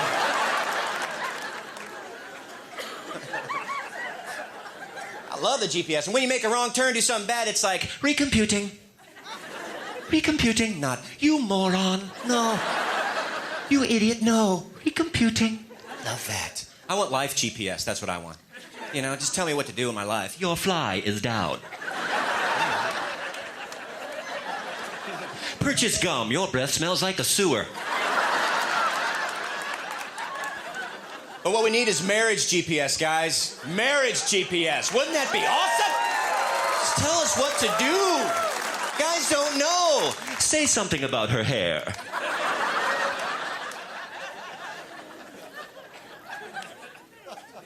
Hey, what's up with your hair?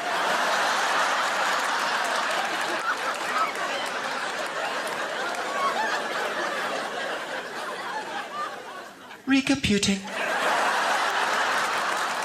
The GPS, though, that's fine. I love the GPS. It's really cool. They used to have redneck GPS, man. Turn left at Walgreens. You're going to see a pit bull and a go-kart. But just keep it going. No, you went... Oh, we're doing it again. We're doing it again. I think we have too much technology. I don't know if you guys have seen this. The Quattro razor for men. 4 blades. 4. It's just too much. I got one. It's like the first blade grabs the hair. The second blade grabs the hair a little bit lower. Third blade chops the hair off at the root. The fourth blade takes a hunk out of your cheek. About the size of a tea bag. How'd they have a fifth blade put me out of my misery? Sam Hawkins on the Daren Streblow Comedy Show. And before that, Bob Smiley. And coming up on the program, Marty Simpson, Anita Renfro, Matt Falk, Greg Hahn, Kristen Weber, Dave Coulier, and Kay Dodd. It's all happening right here on the Daren Streblow Comedy Show. Glad you're with us. When evolutionists see strong similarities between different kinds of animals, they often say that one evolved from the other. But now, even they are finding out that isn't necessarily so. That's the subject of today's Creation Moment. And now, our Creation Moments host, Paul Taylor. I remember a news report on a local radio station in Bridgend, Wales, which said that there was an ostrich on the loose running through the town centre. There wasn't. But a local park had an enclosure where they kept a few rheas. One of these birds had got loose and was running through Bridgend's downtown. The rhea is a big flightless bird from South America, but quite a bit smaller than an ostrich, both species of which are African. However, they resemble ostriches, as do emus from Australia. The resemblance is so great that they were for many years grouped into one family, the ratites. However, it does not appear possible to hybridize across these species, and yet hybrids between the two extant species of ostrich are certainly possible. Evolutionists have now placed these three types of birds in separate families. They still believe they are related, however, but more distantly than previously thought. Creationists accept the different families, but now accept these as separate baramins. This means that God created ostriches, emus, and rheas separately, and there is no common ancestor of the three types. The classification changes to these flightless birds shows how evolutionary research can be used by creationists with a constructively critical analysis. The apparent similarity in appearance between these created kinds is no more significant than the similarity between different families of, for example, monkeys. Apparent similarity is never an argument in favor of evolution, which is not consistent with the Bible and is scientifically impossible. To find thousands of biblical creation resources, find us online at creationmoments.com. The Daren Streblow Comedy Show. Highlight. Welcome to the highlight. Here's Jeff Allen. Tough woman, my wife. First thing she did when we got married was take my spine away from me. Keeps it in her purse. I mean, it's right there when we need it. 3 o'clock in the morning, I heard a noise. Here's your spine. Go down and see what it was.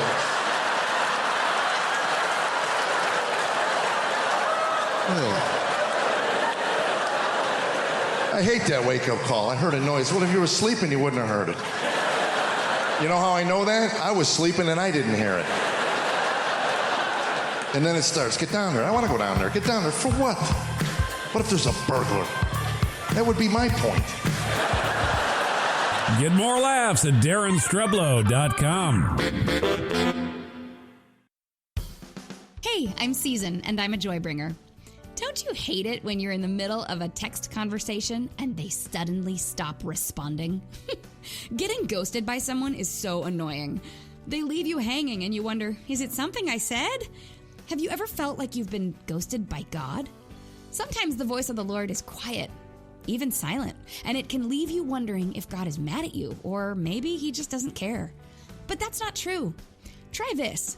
When you feel like the Lord is silent and not answering you, go back to the last thing he told you. He may have told you to do something, and he's waiting on you. The last time this happened to me, I realized I had been putting off apologizing to someone I really had hurt. Once I finally did, I could hear again. It wasn't God, it was me. What's the last thing that the Lord told you? I'll tell you one thing he says. He sure does love you. I'm Season, and I'm a joy bringer.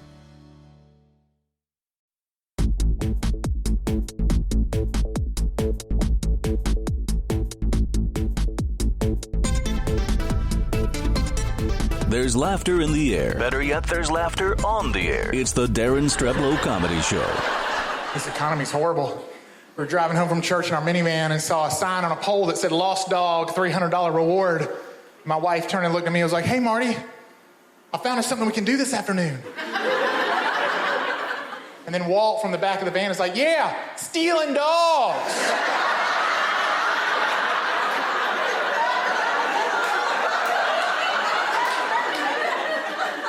We made $2,400 last week is what I'm saying. This kid may be a genius. I've lost 25 pounds since Christmas. I've gained 18, so it's like net 7. So. Now, I just turned 40 this past year, and your body changes the minute you turn 40 years old. Am I right? I separated my shoulder on my 40th birthday, walked around the entire day in a shoulder sling. Everybody was like, Marty, how'd you separate your shoulder? And I was like, tucking in my shirt.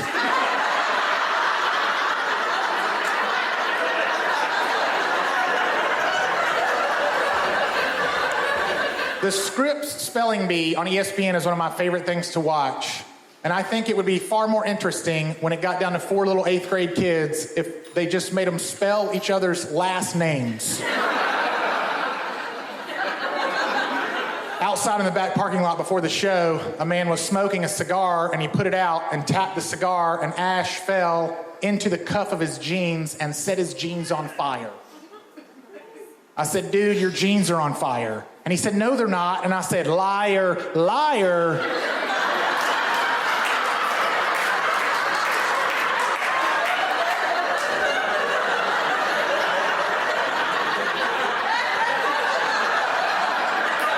You know what I hate? Autocorrect on my iPhone.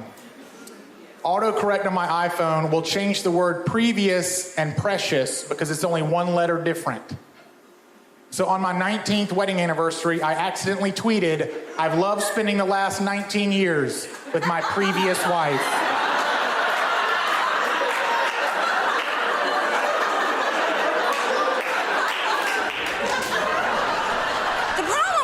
Exercises, I can't find any that I like. I mean, it all involves sweating, and I'm from the South, and we don't do that. We don't like sweating at all. Sweating seems like something you should solve with air conditioning, not go out and try to do, okay?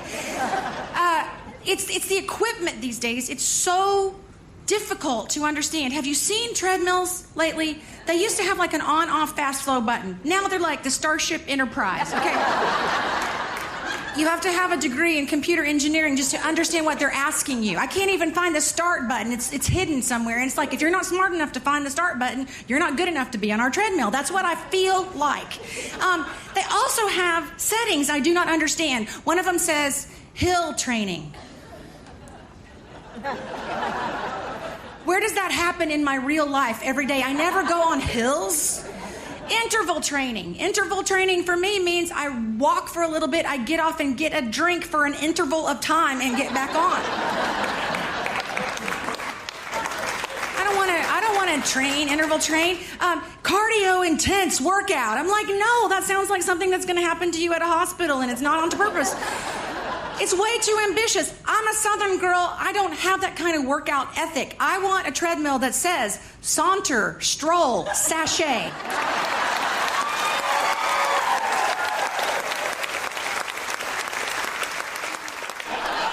I'm a married man. We're the married people here. Married people? Married people? Nice. Nice. Strong, proud clap. Good for you. Your wives are right beside you. Oh, I love being married. You know why marriage is the best? I've been married. I'm married now. I've been married for 6 years. It's amazing. I love it. Best choice I ever made. And you know why it's the best? Because you know how deep down inside we're all terrible people? Yes. And when you're dating, you suppress that. You push that down. And when you're married, it can come out. You don't have to pretend anymore.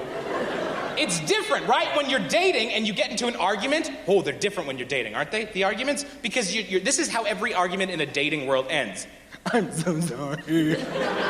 No, I'm so sorry. No, I'm sorry. No, I'm sorry. No, I'm sorry. Why do we ever fight? We should be on the same team. I never want to fight. I never want to fight again. It's different, man. Remember in the beginning when you woke up just thrilled to be in the same room? Remember those days? You wake up, you're like, hello. Hello to you. You're beautiful. Don't even start. You're the one who's beautiful.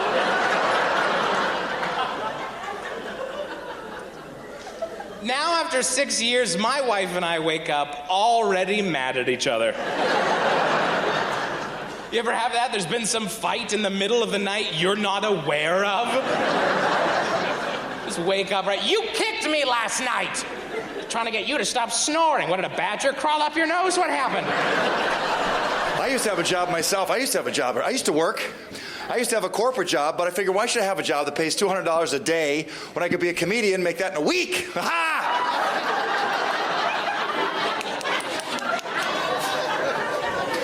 I did not do well at the job interviews, you know. They're very serious, aren't they, ma'am? You know what I mean? When you go to an interview, they always ask you questions where they try to make you sabotage yourself. Have you noticed that? They'll say, like, so tell us, where do you think you could use improvement? As if you're going to say, well, I am seething with hostility. I love to throw staplers. I am no stranger to prison. Say, does this look like ringworm to you? It's itchy, baby, itchy. Itchy. When do I start? And they always ask you what kind of a challenge you're looking for. You notice that? What kind of a challenge you're looking for? I'm not looking for any challenge. Just put me on the payroll. I won't even show up. How do you like that? Who wants a challenge? You want a challenge, kid? Not me. You ever walked into a job interview, taking a look at the people you're supposed to work for, and then decided you do not want that job? So then you might as well just goof off during the whole interview. Who cares? Like, so tell us, what can you do for this company? Well, I can do this. Check this out, baby. I can snap out at anybody. I'm a snapper. I'm a snapper. Down to one hand, back to two, back to two. The right's a little bit weaker, but I'm working on it. The left is a madman. Look at it go. Look at it.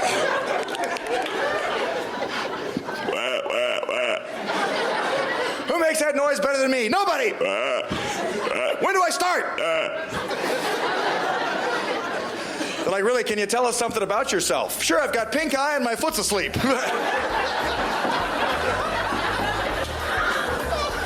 I've got matching silverware for the plate in my head.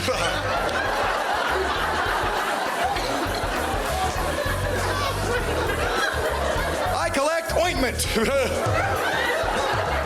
I think I can fly.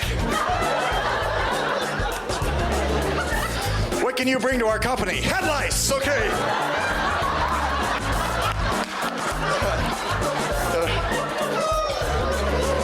Where do you see yourself in 5 years? Next to you in the dumpster behind the airport. Okay, the one-of-a-kind Greg Hahn on the Daren Streblow Comedy Show. Before that, Matt Falk, Anita Renfro, and Marty Simpson. And coming up, a conversation with Kristen Weber. What's on her mind? What's she thinking about? You're going to find out in the next segment. Plus, fantastic comedy with Kay Dodd and Dave Coulier right here on the Daren Streblow Comedy Show. Hang on. Hi, and we're back with today's MoneyWise Minute with Rob West. I believe a Christian should only consider bankruptcy as a last resort or if forced into it. But here's what you should know. For the individual, there are two types. Chapter 7 is for the discharge of debts, the traditional bankruptcy. You either pay for or give up your property with secured debts. You surrender any non-exempt property in order to pay off as much of your other debt as possible and are released from having to repay what's left. Chapter 13 bankruptcy allows you to restructure your debts so they're more manageable or get rid of a part of your debt so that you can manage payments better. A judge decides what to allow. Either way, you should do your best to repay those debts later. God reminds us that the wicked borrows and does not pay back, but the righteous is gracious and gives. Hey, need some help getting started with this? Well, connect with a MoneyWise coach at our website, which is moneywise.org, moneywise.org.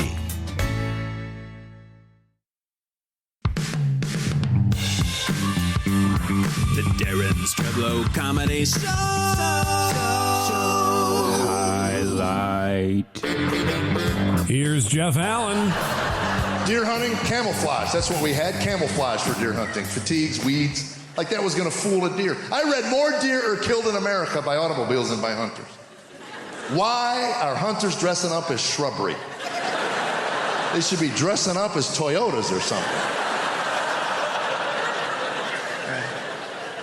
Moose hunting, we did that in Michigan. My father gives me a horn for that. I'm 11 with the horn. So I asked him one day, what is this? He said, it's the mating call of a moose. You're 11, you don't even think about it. Got older, started thinking, what if this horn works? You cool the Jets, Bullwinkle, I'm not even your Spacey.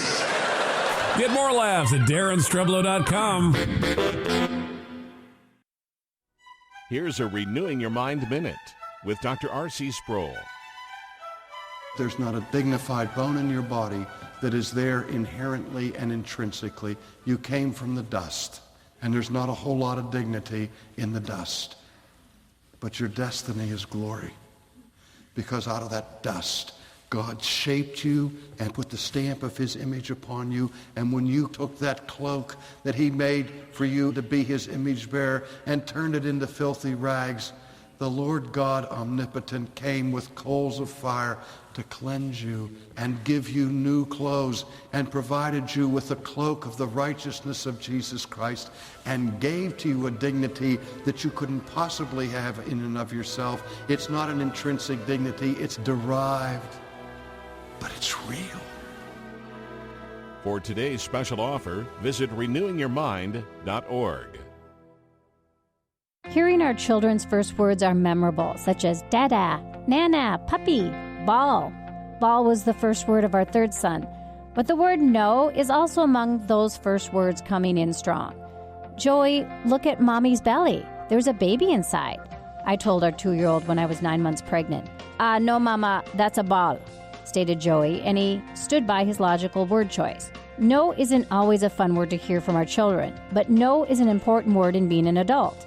Maybe there's ugly gossip about you, but you know it's not true, so you need to remember, no, that's not who God says I am. Or no, I can't take on another volunteer position. Jesus mostly used the word no when speaking to the religious leaders who were trying to boss everyone around. He came to fulfill the law by his grace, not by giving more rules. We're all God's children, and no is a useful word when appropriately used every day.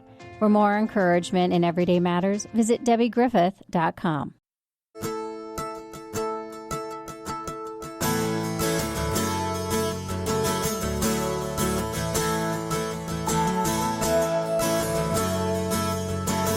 It's the Daren Streblow Comedy Show. DarenStreblow.com is where you find us. And on the phone, my good friend Kristen Weber. How you doing? You know what? I've been better, Daren, if I were to be completely honest with you. Feeling a little down, are you? Yeah. Well, that's too bad. But I'm glad you called because, not only do we want to provide comedy, a chance to laugh during the week, but we also like to provide a listening ear, if someone is having a little trouble. Yeah. So not only am I listening, but the audience is listening as well. Kristen, what can we do for you? Okay. So I recently had a mental breakdown, and well, really? It was triggered by that Enneagram test that everybody is taking. Yes. Like, do you know, I don't know if you've done those personality tests. I'm actually into them in a big way. I think they're very fascinating. Really? Yes. Well, then you might be the right person to talk to.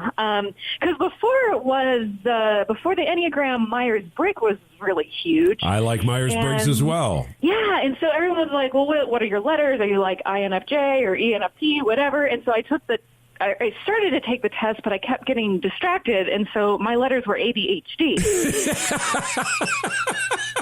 But see, I didn't think I needed to take any of these because I already kind of knew the most important things about myself from all the BuzzFeed quizzes that pop up on Facebook. Right. That's all you need, right?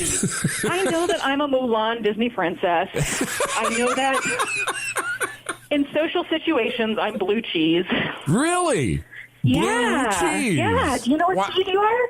I have no idea. Oh, can you guess? You what would you think? What kind of cheese do you think I would be, Kristen? Maybe a brie or a mild Gouda. Oh, that's flattering in a strange sort of way. Yeah. Wow.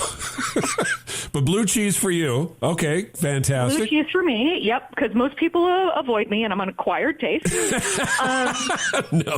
So anyway, the Enneagram kind of came around, and everybody's been taking it. I have several friends who just kept getting on me. They were like, you got to take it. You got to take it. You got to take it. Yeah. And so I pulled up the test, and I don't know how anybody is ever supposed to get through this.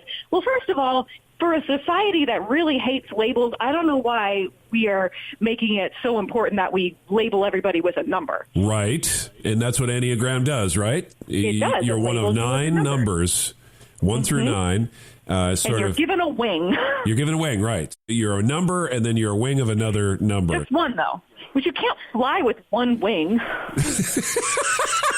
You're just going to waddle like a penguin. Like, give us 2 wings at least. Well, penguins have 2 wings and they still waddle, so I don't know. I'm so confused. Did you find out what you are? No, I never finished the test. Really? Really? I only got through 3 questions. Okay. So 1 through 9, you actually scored ADHD again. Fantastic. Well, no, this one was not ADHD. This was when I had my mental breakdown. Okay. Because the questions are so vague. So, like, one of them was like, I strive for perfection. And then you have to rate yourself on a scale from 1 to 5. Right. So the thing is like, in some situations, I strive for perfection. Like my work, I strive for perfection. But if you look into my car, clearly I do not strive for perfection because I don't think I've cleaned it out in the last 2 years. Right. So, like stratigraphic layers from the major events in my life piled up in the back of my car. But then I'm super anal about like the wording of jokes, getting those just right. So right. It's like, where does that put me? Like a 3? That just seems like a cop-out. So it took me like an hour of sitting there and going like, do I strive for perfection? Like in friendships I do, but not with like random strangers that I meet on the street, all that. So after I got past that question, there was another kicker. It is important that others like me. Uh-huh. And I was like, who are others?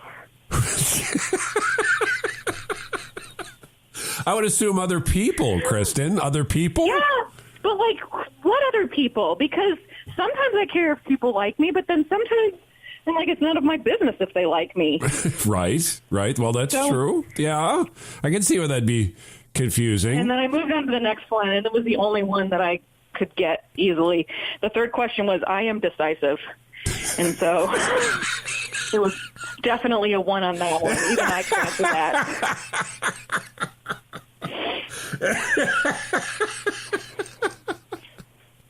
Well, I'm sorry. That I can see why this would be a little bit frustrating for you. Yeah, and I'm the only person in America right now who doesn't have a number with a number wing. Well, you know, I probably most of our listeners, I would say most, you know, when I talk to people about personality tests, they're not even aware of them. So I don't think you should feel bad about that. If I could guess what you are, boy, what would Kristen Weber be? Maybe a 3? Maybe a 3? What does that mean? I think 3s are performer types. Oh, okay. You like to perform, right? How long have you been a performer? Like, when did you pick up that accordion for the first time? In my mid-20s, but I picked it up because I had too many friends. I was trying to, like, not have to perform. How can I chase all these well-wishers and people who want to spend time with me away? The accordion. Yeah. No. The wearable piano. No. Keep the furniture strapped. Were you funny growing up? I was quirky, I think. I don't know that I was, like, clever funny. Did your friends think you were funny? I think they just thought I was goofy. I think I was goofy more than I was funny. See, that's the way it was with me. I don't think any of the people I went to school with thought, yeah, I bet he's going to be an entertainer someday. But the adults in the room thought I was funny and saw that I had sort of a untapped sense of humor. Yeah, I think maybe I felt, because I'm one of several middle children, because there's 5 in our family, and so I think I always had to kind of fight for attention, and so I always felt like I had to be on around people. So I think that's why, because I'm super hardcore introvert, because when I'm around people, I feel like I have to be on. Sure. So it drains you. It does. But what in number is real that? life, you're an introvert. Yes. You need time alone and stuff like that. Mm-hmm. Well, like weeks. Boy, I can't. I'd have to. I want you to take the test, though. Maybe we can talk about it this summer at the summer get together, the vacay with the comics. So I'm excited about this. Are you excited about this? I'm super excited about it. Yeah. Yeah. So Let's fast forward to August. I would have loved something like this growing up, where you get to go hang out with a few comedians, go to shows at a campground, and do all the campgroundy kind of stuff. So you know, it's at this beautiful campground somewhere in Indiana. They haven't told us yet. They're going to wait till the last minute. Nobody knows where it is. That's the kicker. We're just like, it's in Indiana. We're like, where in Indiana? We're like, the somewhere. I've seen pictures of the place. It's gorgeous. And, It's got the word lake in it. I just can never remember the word before lake. So there's going to be swimming. There's going to be, I think there's laser tag, which, as most campgrounds have, I suppose. I was going to say, when I think of the outdoors. Yeah. And, you can do campgroundy things during the day, a lot of outdoor fun, family sort of stuff. But then structured through that, we've got all sorts of fun things to do with comedians. You can hear them perform. I think Ken Davis is going to do devotions in the morning like he did on the cruise ship when we had this on a cruise. And we're going to have great comedy from David Pendleton and John Branyan and Bob Smiley, and Kristen Weber is going to be there, I hear. Kristen Weber. Yeah, the fantastic Kristen Weber. It is written on my calendar. Yes. And then there's somebody else I'm forgetting. Who else is going? I guess I'm going to be there. Yeah, and then Bob Smiley. Did we say him? We said Bob, and then John, and then we said John and David. And yeah, I guess that's all of us. Brad. But it's going to be fun. It's going to be a great time. Yeah. So I feel bad if we forgot somebody. All right. And by the way, if you go to my website right now, there's a discount code, and you can get some money off on it. So that's kind of cool. So go to DarenStreblow.com if you want more information, my friend. And you can hear Kristen Weber, who by then should probably know what number she is. And she'll hopefully, and delivering fantastic stand-up comedy in the only way that she does, her very unique, funny way. She is great. Right back at you, my friend. Well, okay. Thank you for calling me today. I hope you feel a little better. Thank you. I do actually. It'll help to get that off my chest. Very good, very good. Kristen Weber, what's your website, Kristen? It is KristenWeberOnline.com. KristenWeber online, the traditional spelling. Check out her website. Check out her stand-up comedy. Check out her books. It's all there at her website, KristenWeberOnline.com. Thanks, Kristen. Great talking to you. Thanks for having me on. Coming up on the program, great stand-up comedy from Dave Coulier and Kay Dodd right here on the Daren Streblow Comedy Show. Stay with us.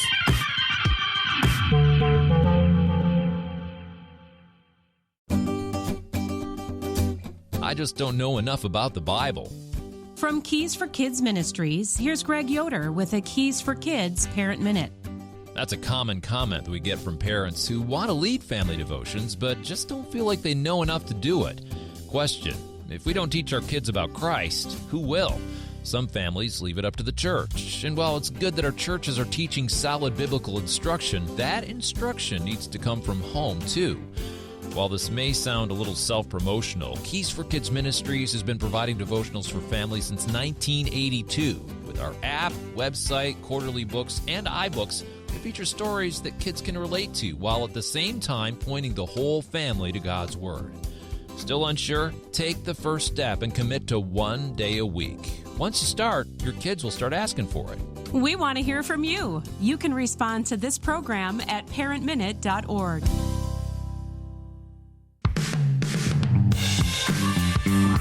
The Daren Streblow Comedy Show. Highlight. Here's Jeff Allen. One night I hear a crash in my basement. It woke me up. It scared me to death. I heard the noise in the basement, big crash. I'm thinking someone's in the house. So what can I take down to protect myself? I'm not taking a broom. I remember the 12 gauge in my closet, even though there's firing pins, there's no shells in it. I'm thinking good bluff. I mean, really, you point a 12 gauge at some guy in America, go, what moron is going to go, I'll bet you the firing pin ain't working.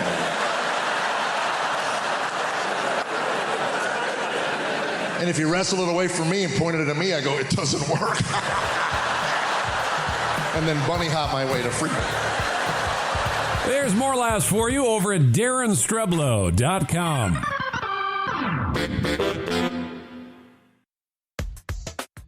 Here's your MoneyWise Minute with Rob West. The Bible encourages saving money, but it also cautions against putting our faith and trust in money, which happens when saving becomes hoarding. Stockpiling more than you really need because it makes you feel good and self-sufficient. Billionaire John D. Rockefeller, when asked how much is enough, said, just a little bit more. That attitude runs contrary to God's word, and what a shame to spend your entire life pursuing temporal goals. Luke 16:11 says, if therefore you have not been faithful in the use of money, who will entrust the true riches to you? Make some guidelines, do some planning and some praying, and then do your best not to get caught up in the attitude of the world. world.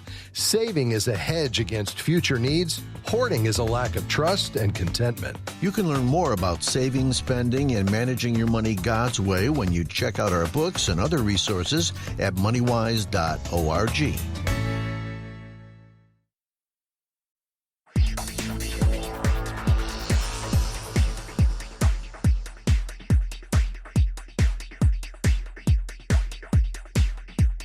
The Daren Streblow Comedy Show. I like using that Bullwinkle voice when people aren't paying attention. Like if I go to the bank and the teller doesn't even bother to look up. Can I help the next person in line? Why, certainly.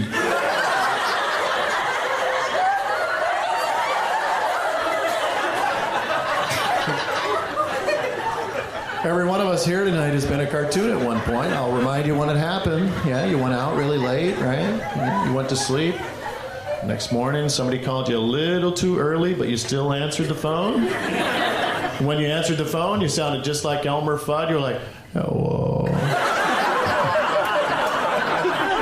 And we never admit to the other person that we just woke up. We all lie. It's like, oh, no, you didn't wake me up. I've been up for hours and hours. I'm chasing rabbits. I think old cartoons had the best sound effects. Yeah, like the Jetsons had that family spaceship they would cruise around in, you know, that little... And back when they were recording those old Jetsons episodes, there was no such thing as digital technology. Back then, there was just a director standing around with some voiceover actors making those sounds with their mouths, you know, it'd be kind of like, hey, Al, you got anything for a spaceship? Yeah, hold on.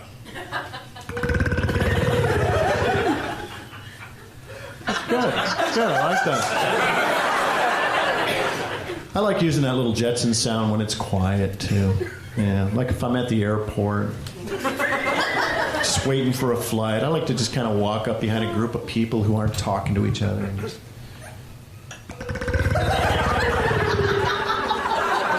There's always one guy who looks up. I'm thinking, what's going through his head? Boy, I hope that's not my airline. It sounds like the Jetsons. Dave Coulier on the Daren Streblow Comedy Show. By the way, if you want to hear this program again after it airs on the big radio stations, you know, an encore performance, easy to do that. You can do it a couple different ways. You can go to our website, for one. Go to DarenStreblow.com. You can listen on a widget right there. You can listen in your home.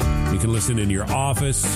You can listen at the library. Very, very loudly. Sharing the joy with your fellow readers at the library.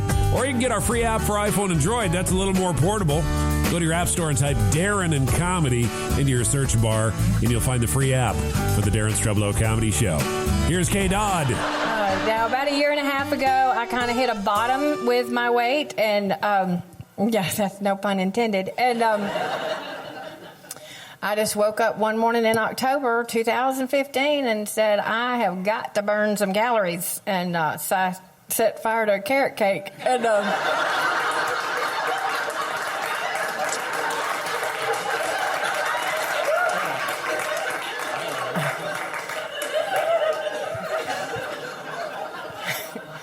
it worked. Now, I actually started this eating plan, and since then, in 9 months, I lost 45 pounds. So.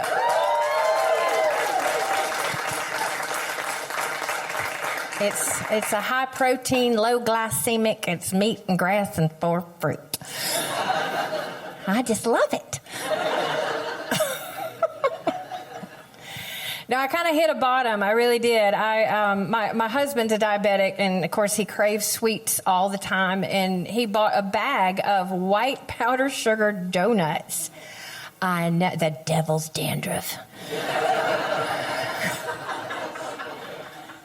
And they were like, you know, sitting on the end of our coffee table, and they were not even been opened yet. And being the good wife that I am, he's a diabetic. He doesn't need it. I threw my mouth in front of that bag of donuts so fast to save his life. And I just was going to eat, you know, like 4 or 5 or 10. An hour and 30 donuts later, they were gone. I still had on my pajamas, and I wear all black pajamas because, you know, I want to look thin when I sleep. And so I don't know if you've ever tried to eat white powdered sugar donuts with an all black outfit. I'm literally on the floor with wet paper towels destroying the evidence. I've been 9 months without sugar, and I didn't stab anybody, so you know I got Jesus.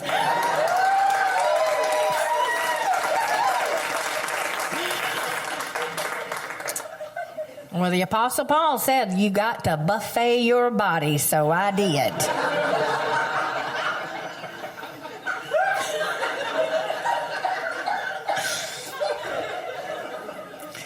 And if you are not laughing at that, you need to read your Bible.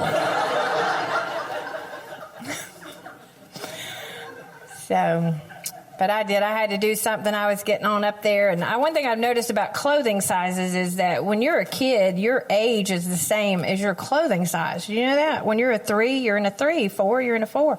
And see, for me, that had cycled back around at 44, 46, 48.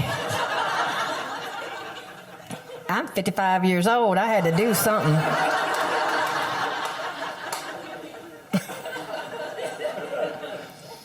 I had tried every diet known to man. I tried Weight Watchers. Any of y'all in that cult? See, some of you are looking, well, I'm counting points. Some of you had to count them donuts I was talking about. Now, my little sponsor, she's like, well, okay, you're a big girl. At your size, you're only going to get 27 points a day. I was like, I scored 92. Do I win a prize? That was for breakfast. So. Like I knew how many points were in a pound of bacon. With the weight loss, I have had to go buy clothes constantly. And it's hard to know what size when you're losing weight and you're not in it very, very long. So I had to find something to wear for this, and I was in a little boutique last week, and, okay, Goodwill. But,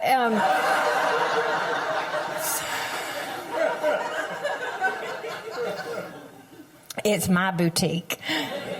And my daughter, she's my wardrobe director. She's 19, and if it weren't for her, I'd be up here in a flannel muumuu. So they made me take it off backstage. But we were shopping for something for me to wear, and I love pantsuits, and I will just do anything for a new pantsuit. And it's Goodwill, you know. I'm standing there looking at this pantsuit, and it's 3 sizes too big for me. Most people would move on. I'm standing there going, I could get in that.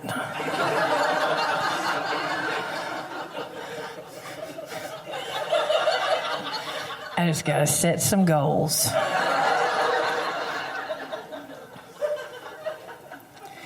I had even invented my own diet for a while because I got tired of, not being successful losing weight. So I did. I had started setting goals to gain. I hit the mark every week for like a year.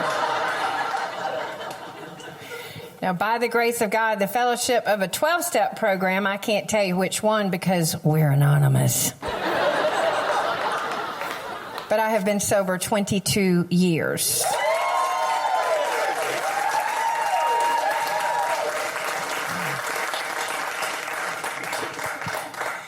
And when I got my 1-year chip, I called up a dear friend of mine, and I was just so excited. Of course, you need people in your life to keep you humble, and she did, and she still does. I was so excited. I got my 1-year chip. I got my one. She's like, what does that mean? I hadn't had a drink in a year. She says, I hadn't had a drink in 35 years. Where's my chip? On your shoulder? Kay Dodd on the Daren Streblow Comedy Show. Thanks to Kay for being on the program this week. And I'd like to thank the other comedians you heard this week as well. Bob Smiley, Tim Hawkins, Marty Simpson, Anita Renfro, Matt Falk, Greg Hahn, Kristen Weber, and Dave Coulier. By the way, Vacay with the Comics happening this summer in August. Imagine being at a beautiful campground, enjoying family-type stuff, campgroundy stuff, great stuff. And then in the evenings, stand-up comedy performances by a bunch of great comics. Wow, it's going to be beautiful. Check out more information at our website, DarenStreblow.com. And that is going to do it for this week. We hope to see you again next week, my friend. Laughter is like a medicine. So join us every week for another big dose of comedy right here. The Daren Streblow Comedy Show. Executive producer Daren Streblow. A Streblow Comedy Inc. production. It's always one guy who looks up. Boy, I hope that's not my airline. It sounds like the Jetsons. Here's some great news. If you missed the deadline to sign up for health insurance, or if you signed up for a plan you're not happy with, you still have a choice. MediShare is a healthcare sharing program. Hundreds of thousands of Christians are part of this. It can save you a lot. Typical savings for a family is about $500 a month. You can join MediShare anytime. It's easy to call and look into it. There's no pressure at all. And man, what a difference it can make. 855-SHARE-40. That's 855-SHARE-40. So my nephew, he's playing D1 hockey and enrolled in a really tough Ivy League school.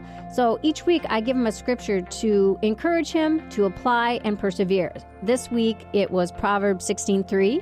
Roll up your works upon the Lord, commit and trust them wholly to him, and he will cause your thoughts to become agreeable to his will, and so shall your plans be established and succeed. So here's what I told him I pictured. I lay out a sleeping bag on the floor, and I put all the things that are weighing me down and making me anxious, depressed, and I put down my issues, and then I roll up the sleeping bag and lay them on the shoulders of Jesus to carry.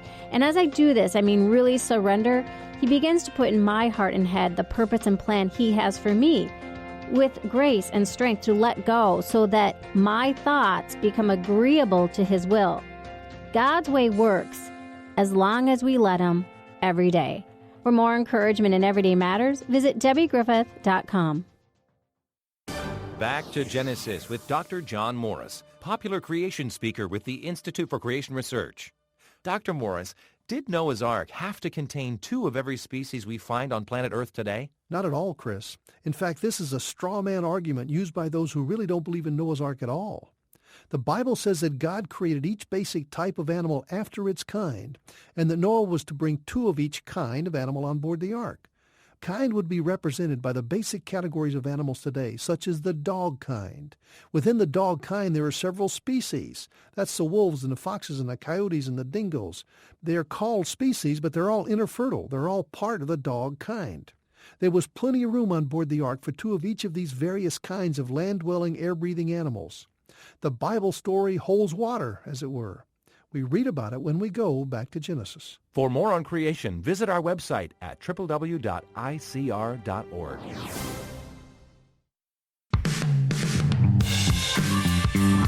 The Daren Streblow Comedy Show. Highlight. Jeff Allen confronts an intruder in his house with a gun that doesn't work. Now I get to the top of the stairs. I cock the gun. 2 o'clock in the morning. Scary, scary, scary sound to anybody in the house. And now I got to sneak down the stairs. I'm shaking. So now I'm sneaking down into the basement. Now I'm ready to flip the light switch. This is it, the moment, man. I'm going to get the guy. I'm going to point the gun. I got everything ready. Tammy yells from upstairs all the way to the basement. Jeffrey! What are you doing down there? That gun is broken!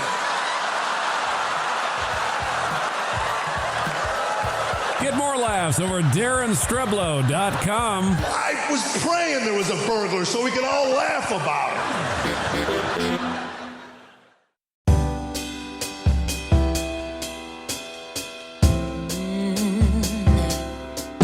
Oh, I'm slipping away, so don't let me go, nah, nah, nah, nah. I'm all up in that love haze, so where do we go, nah, nah? Just let me know that I am safe here in your arms. I wanna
deep in love with you, baby, yeah. 'Cause your love is exceptional. Ooh, it's out of control, out of control. It's out of control, but I love the rush, yeah. Out of control, out of control. Oh, it overflows. Ooh, your love is exceptional. It fills me up. It's out of control. But baby, I love the rush. It overflows. It's out of control. It's exceptional. It fills me up. It's out of control. Baby, I love the rush. Come on, yeah. Out of control, I'm in love.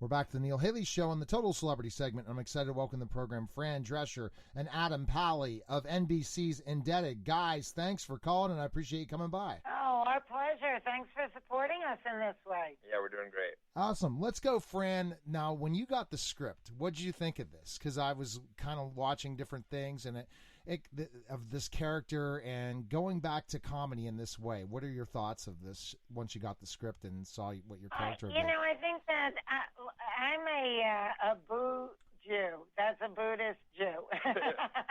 And, sometimes it's good to just let the river carry you. And I was about to go out and start pitching ideas for a show that I created that I thought was good for me, but which is normally the way I do it. But this kind of just came to me, fell in my lap. It was described, my character, as a Fran Dressler type. The network was high on it. They were high on him. I like the idea of doing a kind of baby boomer meets millennial show. The studio is the studio I work with on the Nanny and Hotel Transylvania and is the nearest to my house. My parents were thrilled because they could never find Happily Divorced on cable, and everybody can find the Peacock Network. So, once I met Adam and Dan Levy, I knew that, if they wanted me to join the cast, I could fit in with these people and feel very, familial with them. And that's important to me. And so, I just decided to dive in and say, okay, I'll join this party. It's interesting, Adam. I'm a Jew. Just a Jew. So, Adam, when you got you do swim upstream. So I'm a saint. Yes, I'm a religious saint. And I'm sure you're pumped up with the cast you got to work with, right, Adam? This is such an all-star cast and such a great project for you. Oh, yeah, Murderer's Row of comedic talent. I mean, just up top with Fran and then Steven Weber, who is just one of the funniest actors I've ever worked with. And it's such a joy to be around. And Abby Elliott is so funny. And Jesse Hodges is amazing. So I feel really lucky that I feel like, again, I just lucked into a situation where there's no weak link, and that not a lot of actors get that in their career, and I've had it a couple times. Hey, Adam, you got to say you got a great agent and you're a great talent, so there you go, right? I wish I did. I wish I had a better one. Now, Fran, tell us about your character. He's under a lucky star. Yeah. Fran, tell us about your character now and the premise of the show. Well, it's kind of, I am half of a baby boomer couple who goes broke. They're really clueless about how to spend their money. They're very generous, loving people, but, just off the scale, out of control, and lose everything through a series of circumstances and come to their grown son's home and say, we're here, we're broke, get used to it. And suddenly the dynamic shifts, and now it's about, well, how are we going to do this from week to week? and, blend these two energies, because in many ways he's more parental than the parents.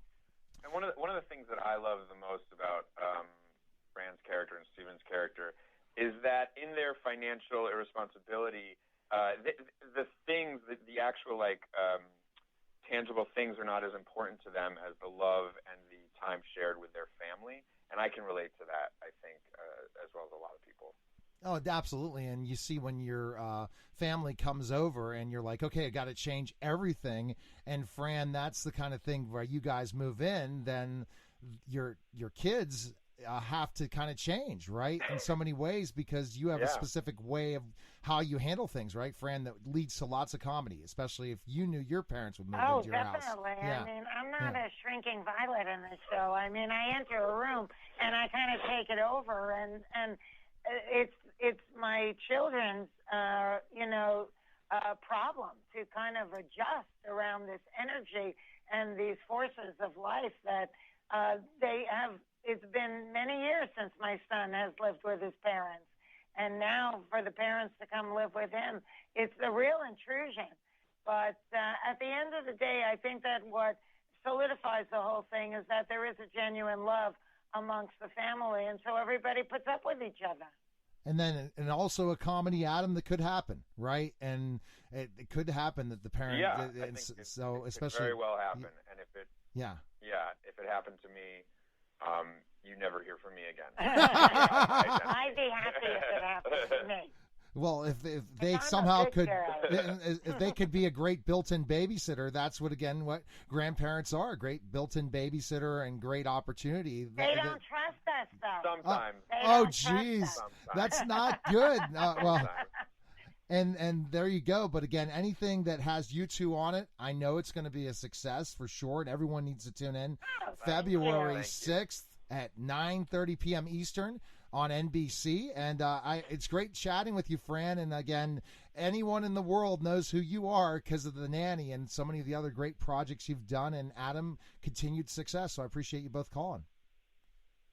Thank you, sir. Very much. All right, take care, guys. See you later. See ya.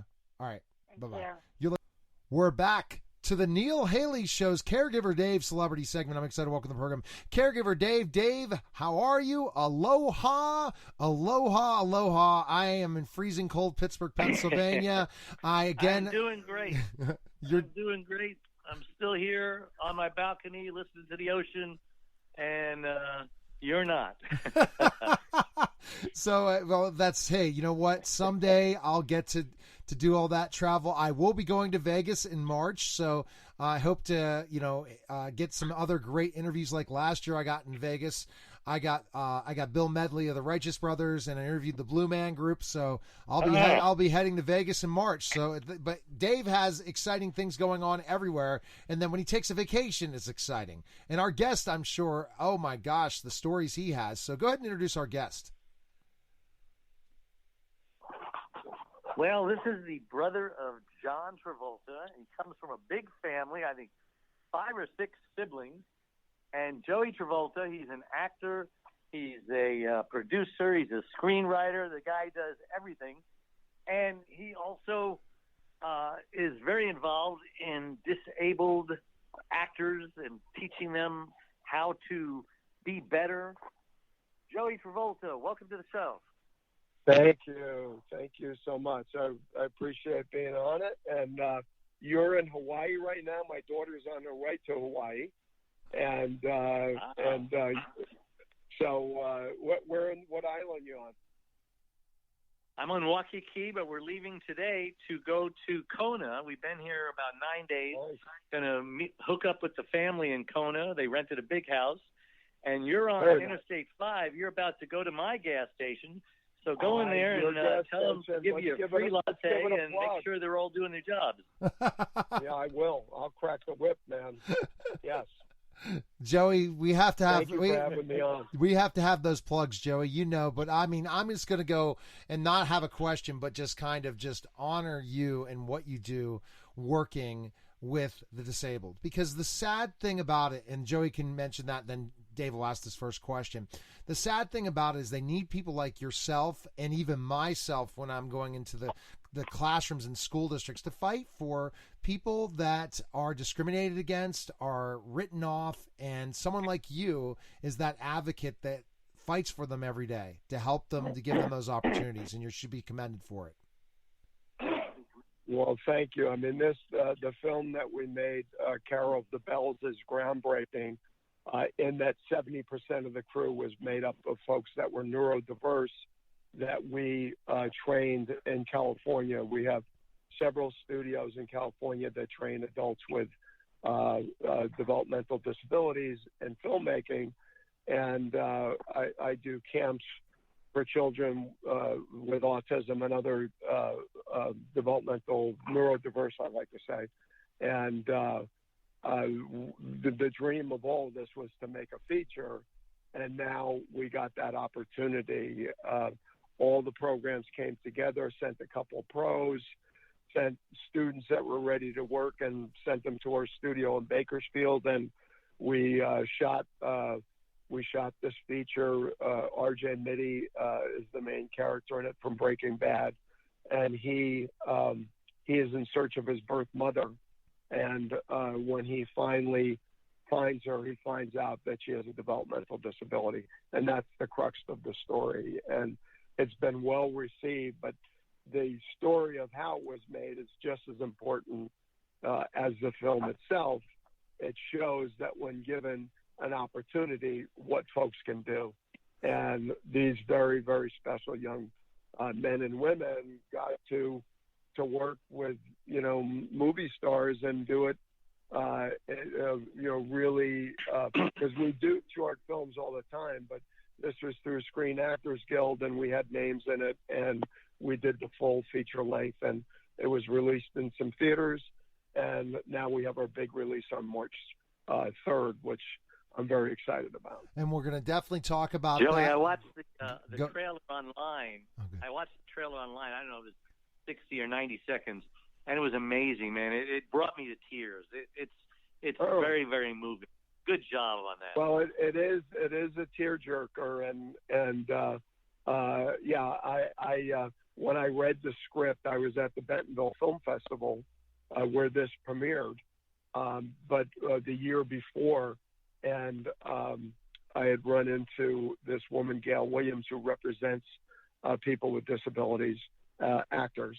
And I said, do you have a script? I said, I'm looking for something simple to do that's got a lot of heart and feature somebody with a disability. And she said, yeah, I have this Carol of the Bells. And I read it and I cried through the whole script. But I cry at movies. That's the way I am. And when we finally premiered it,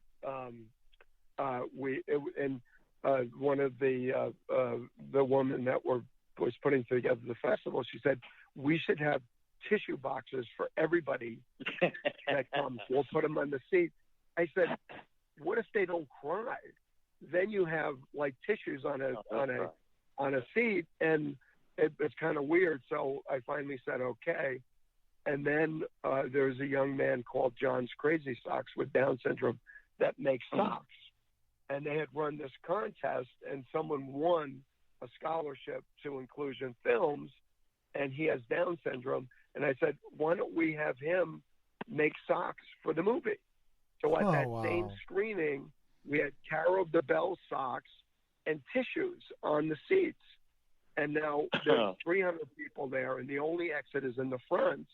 And I'm sitting back there by myself, just watching everybody's kind of reaction. But the only way is out through the front. And I'm thinking, if I start crying and I got to leave, it's not going to look good if the director leaves in the middle of the film, because I know it's going to get to me.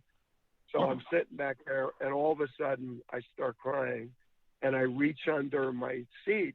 There's no tissues. And I'm going, there's no, the one seat, and I'm like, my nose is running, my eyes are going, but there was a John's Crazy Socks. So I blew my nose in the foot of the socks and wiped my ears with the leg part of it. So that's my crying story. But when you see it with a live audience, people are affected by it, which it's exciting to me. So. Well, I definitely think they're affected by it because ultimately there's somebody in their family or a loved one that has a disability and that they see what happens. Yeah. So 20% of the population has some sort of disability, and they have parents, and they have grandparents, and they have brothers and sisters. So all of a sudden, 50% of the population is impacted by it. So now we're taking that population and putting them to work on a film and training them. So it gives hope to families to say, hey, well, maybe my kid could be involved someday with something like this. You know, we're showing that they can do more than just menial jobs. They can do things that are creative and technical. I mean, half my staff has a developmental disability. And when I go out in the summer, I always take, 3 to 6 students that we've trained to go out and work the camps and get paid and get per diem and learn what it's like to be on the road, but then meet other people that are like them. And then it gives the kids at the camps, oh, well, maybe I can work someday and do this, So that's exciting to me. Most definitely. Wow. Yeah. God bless you for doing this. Oh, truly. Can we back up to your family? I mean, you come from a huge Italian family. You're John Travolta's older brother. We're actually half Irish. We're actually more Irish than half Italian. Irish. Yeah, Really? we did the 23andMe and found out we're more Irish than Italian. Oh my gosh! I hate to blow the whole Travolta Italian thing, but you got to give it to 23andMe. So I think it was 23andMe, one of those. But yeah, I mean. So what was it like? What was it like growing up with such a large family, and especially with John? Was he the clown of the family, or do you take that privilege? I was probably more the clown, and my brother Sam. John is like a sponge. He sees everything and is able to mimic it or whatever. But it was the sisters and my mother that were that went into show business, and John used to tag along with my sisters to auditions, and he'd end up getting them. He wasn't even there to audition, but he would end up getting parts. And, the rest is history. But my father, when he was, he knew what he wanted to do when he was like, 16, 17 years old. And my dad said, all right, well, I'm going to let you drop out of school, but I'm going to give you 1 year to make it. And if you don't make it, you come back home and finish school. And, he never looked back. So, but yeah, growing up in a showbiz family, it was fun. It was fun, and even when we get together, we just were together for New Year's Eve, and it was so much fun to be together with all my brothers and sisters. So, was it very competitive? Were you competitive among each other, the siblings? I think maybe we used to perform all the time. I don't know. I don't know about competitive. I think we were all very supportive of each other. Well, maybe competitive. I don't know. Not when we, Right. Yeah, maybe. I don't know. Well, Joey, I haven't thought about this. Now, Joey, this is interesting because I grew up an only child, but I have 6 kids. And I believe when you're in such a big family, you guys, they kind of mesh together. It's kind of strange when you see a big family and some really, really interesting people develop from it. You and John for sure in the acting world, but ultimately everyone finds their path. You're never going to see in a big family a lot of times somebody that is, just an academic genius, because the time that the parents get to spend with each kid, it's a lot of times the siblings working together. It's as I call it, a large zone defense, or put out a net with the number of kids we have to kind of get them to get the exposure they get. Yeah, we have no academic geniuses in our family. Yeah. And would you say because it's no, but we have a lot of talent. We have a lot of talent. Actually, John, I mean, to become a pilot, you know, I mean, when I see what he had to go through to become I took him for his pilot's license when he was 16. He flew a plane before he drove. Oh my gosh! And my father he wanted him to build a plane. He made like this go-kart that was like a plane, but John was really expecting it to fly. So, and believe me, if my father could have made it fly, he would have. But you know, it was fun, and you know, and I'm kidding about no academic geniuses, but I understand what you're saying. No, it was fun. It was a fun family to be in, to be from, and you know, we had a nice childhood in New Jersey.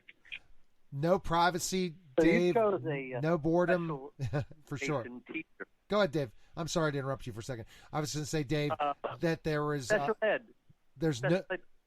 no, Dave. I'm sorry. We'll edit that out. Dave, I was going to say to you that there was no boredom in that house ever.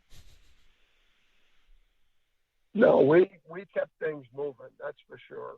Yeah, but we were always putting on shows and stuff like that. You know, like one of our favorite movies was Yankee Doodle Dandy, and it was like with oh God, what's his name, James Cagney, and that was like our favorite movie. You know, do you remember the movie? You know, I'm a Yankee Doodle Dandy. Yes. And it was it was a beautiful film, and Johnny got to meet James Cagney later. You know, when he was doing Welcome Back, Kotter, and coming onto the scene, and they became they became good friends. Yeah, and that was it's fun, and John is a fan. You know, he's an interesting guy. He's a good man, good guy. That's great. We've had several family. work on a couple of films that he did, and you know, he's very supportive of what we do, and he loved.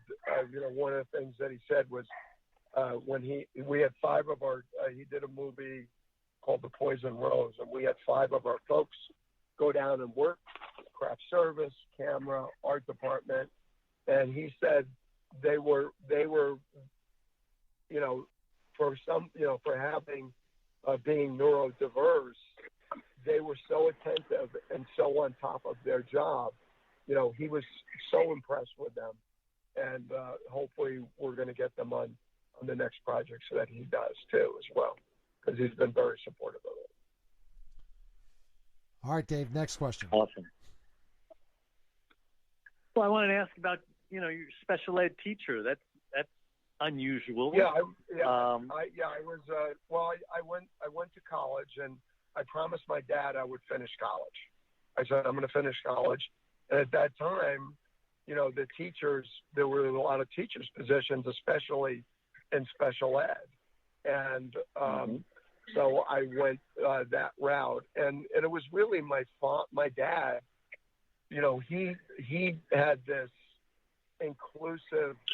Everybody was equal. Everybody was the same. Everybody was welcome at our dinner table.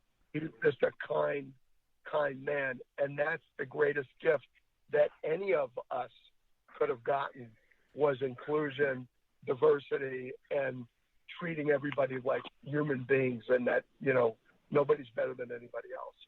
And with that, that's one of the reasons I went into special ed. My problem was I was putting all my money back into the classes and the kids. But when I taught, you know, I didn't teach, I performed. So all my lesson plans were performed. I taught in an orphanage for children, and I had kids on all different levels.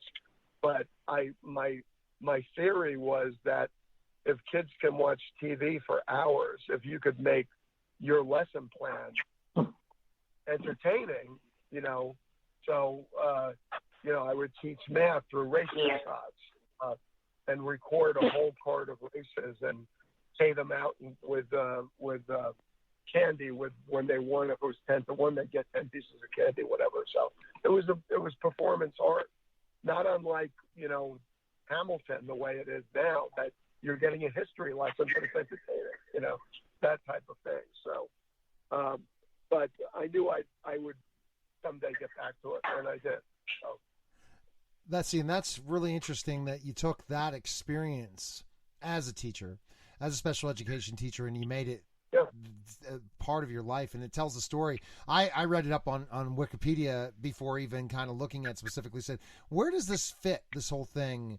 We were talking off air about actors that are choosing to be a help the disabled, become part of this profession. It's so important, as you said, if 20% of the population has some sort of special needs, that there has to be more and more actors and actresses that get to perform that have special needs, those roles. Yeah, there's a company called Lights Camera Access, and their whole big thing is to promote talent in front of the camera, and they've been making a lot of noise and getting a lot. If you look, the landscape is changing. If you look at commercials now, they're being more inclusive. We did a big campaign called Delivering Jobs, and it's basically Autism Speaks, Special Olympics, and Best Buddies got together, and they wanted to create this PSA that was like a utopia of what it would be like if people with disabilities were in different positions, and that was the piece. And when they shot it at Fox Studios in California and Los Angeles, and they said, well, we're doing this, we should hire some folks with disabilities to work crew. So they got in touch with me, and 6 of our folks worked alongside a union crew doing this big PSA. And I said, well, are you doing a behind the scenes of it? Because that's really interesting, showing that you're walking the walk and talking the talk by hiring our folks. So I did the behind the scenes of it, and that, it's a big campaign to include people, and it's 20%. I mean, it's a big buying market, and people don't market to that market, but I think they're starting to do that. They definitely are. I had no idea that it was as high as 20%. That's incredible. Yeah. And then you add their families in, it's a big, population. So, and people can contribute, and people, it's a part of our society. In the old days, they'd hide everything, and there's so much to learn from these folks. You learn tolerance, you learn patience, you learn inclusion, and working with these folks, it's special, and there's so much to offer, and a good deal of them can contribute a lot, and even the ones that can't, because they teach us. All right, Dave. Yeah. Dave, what's your next question? They're special people. Well, I understand you're a singer, and you had a singing career, and I was just wondering how many of your other siblings sang as well. John sang? Oh, yeah. Well, John had a big hit, Let Her In, and You're the One That I Want. I mean, he was, and then, he had an album through Mid-Song, but then all the movies that he did were Grease and, Saturday Night Fever he didn't sing on, but that was one of the most popular. I was on Casablanca Records, my first album, and then Millennium first, then Casablanca, but my last album was Sugar Hill Records, the rap label from New Jersey. Because the Sugar Hill, their company was in my hometown of Englewood, New Jersey. And I don't know how I got on I wasn't a rapper, but I was, more pop singer. Right. So, but it was fun. That's interesting. You look at that. You said the performing family. So really, singing came before acting. Then it sounds like, or both, as a family. No, singing came before acting. But no. Well, actually, my sister Margaret was the first one to have a release. She had like a single back in the mid '60s, and it was just was released, and she was on. Oh God, I think it was Hullabaloo, one of those shows. I'd love to get that. Wasn't Hullabaloo from like Ohio or Pennsylvania?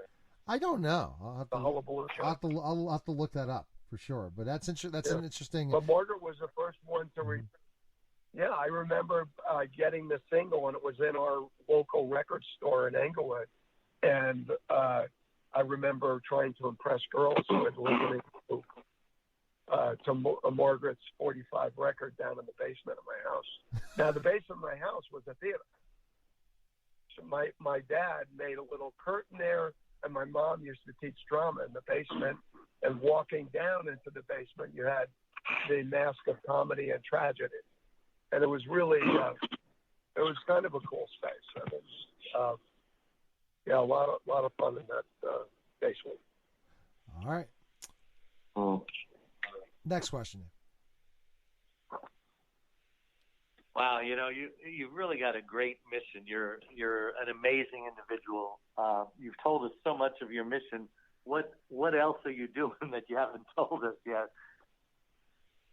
Well, we have our own little network called Inclusion Networks that shows the content that our folks make, and we really, we'd like to do, create a label that that releases our content, but really caters not only to the general public, but it really is a representation of people with special needs.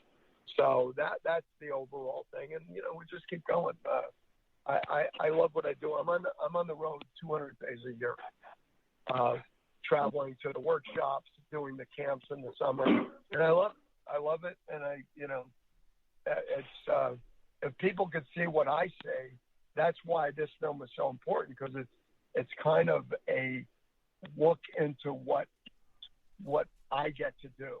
Yes. What we get to do, what my team gets to do, because it's very important. The thing about filmmaking is it's the process where the education takes place. It's the soft skills that you learn by doing a film. Communication, collaboration, having outcomes, project management, and everything that goes into everyday life goes into filmmaking. So it's a great learning tool, whether you're ever going to go into filmmaking at all. It's that process. And nowadays, you can make a movie on your phone and make a good one on your phone.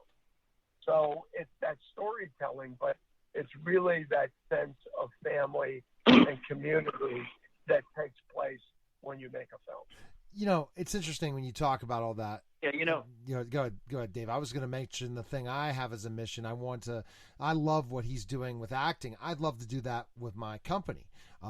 With my digital marketing tech company, is really start to employ more and more special needs young adults, because ultimately they are as hardworking and as good, but sometimes work harder and will be more loyal at times, especially. Definitely. And that's something like I have people that you give task, you mess up the task a little bit. That's not a big deal, because we know people that are not even going to do it. So we got to continue to be inclusive in life and really open up opportunities for anyone that needs that opportunity. We cannot just constantly just say we're going to pick the average. There's really no average in life anymore. And people have to understand everyone is different.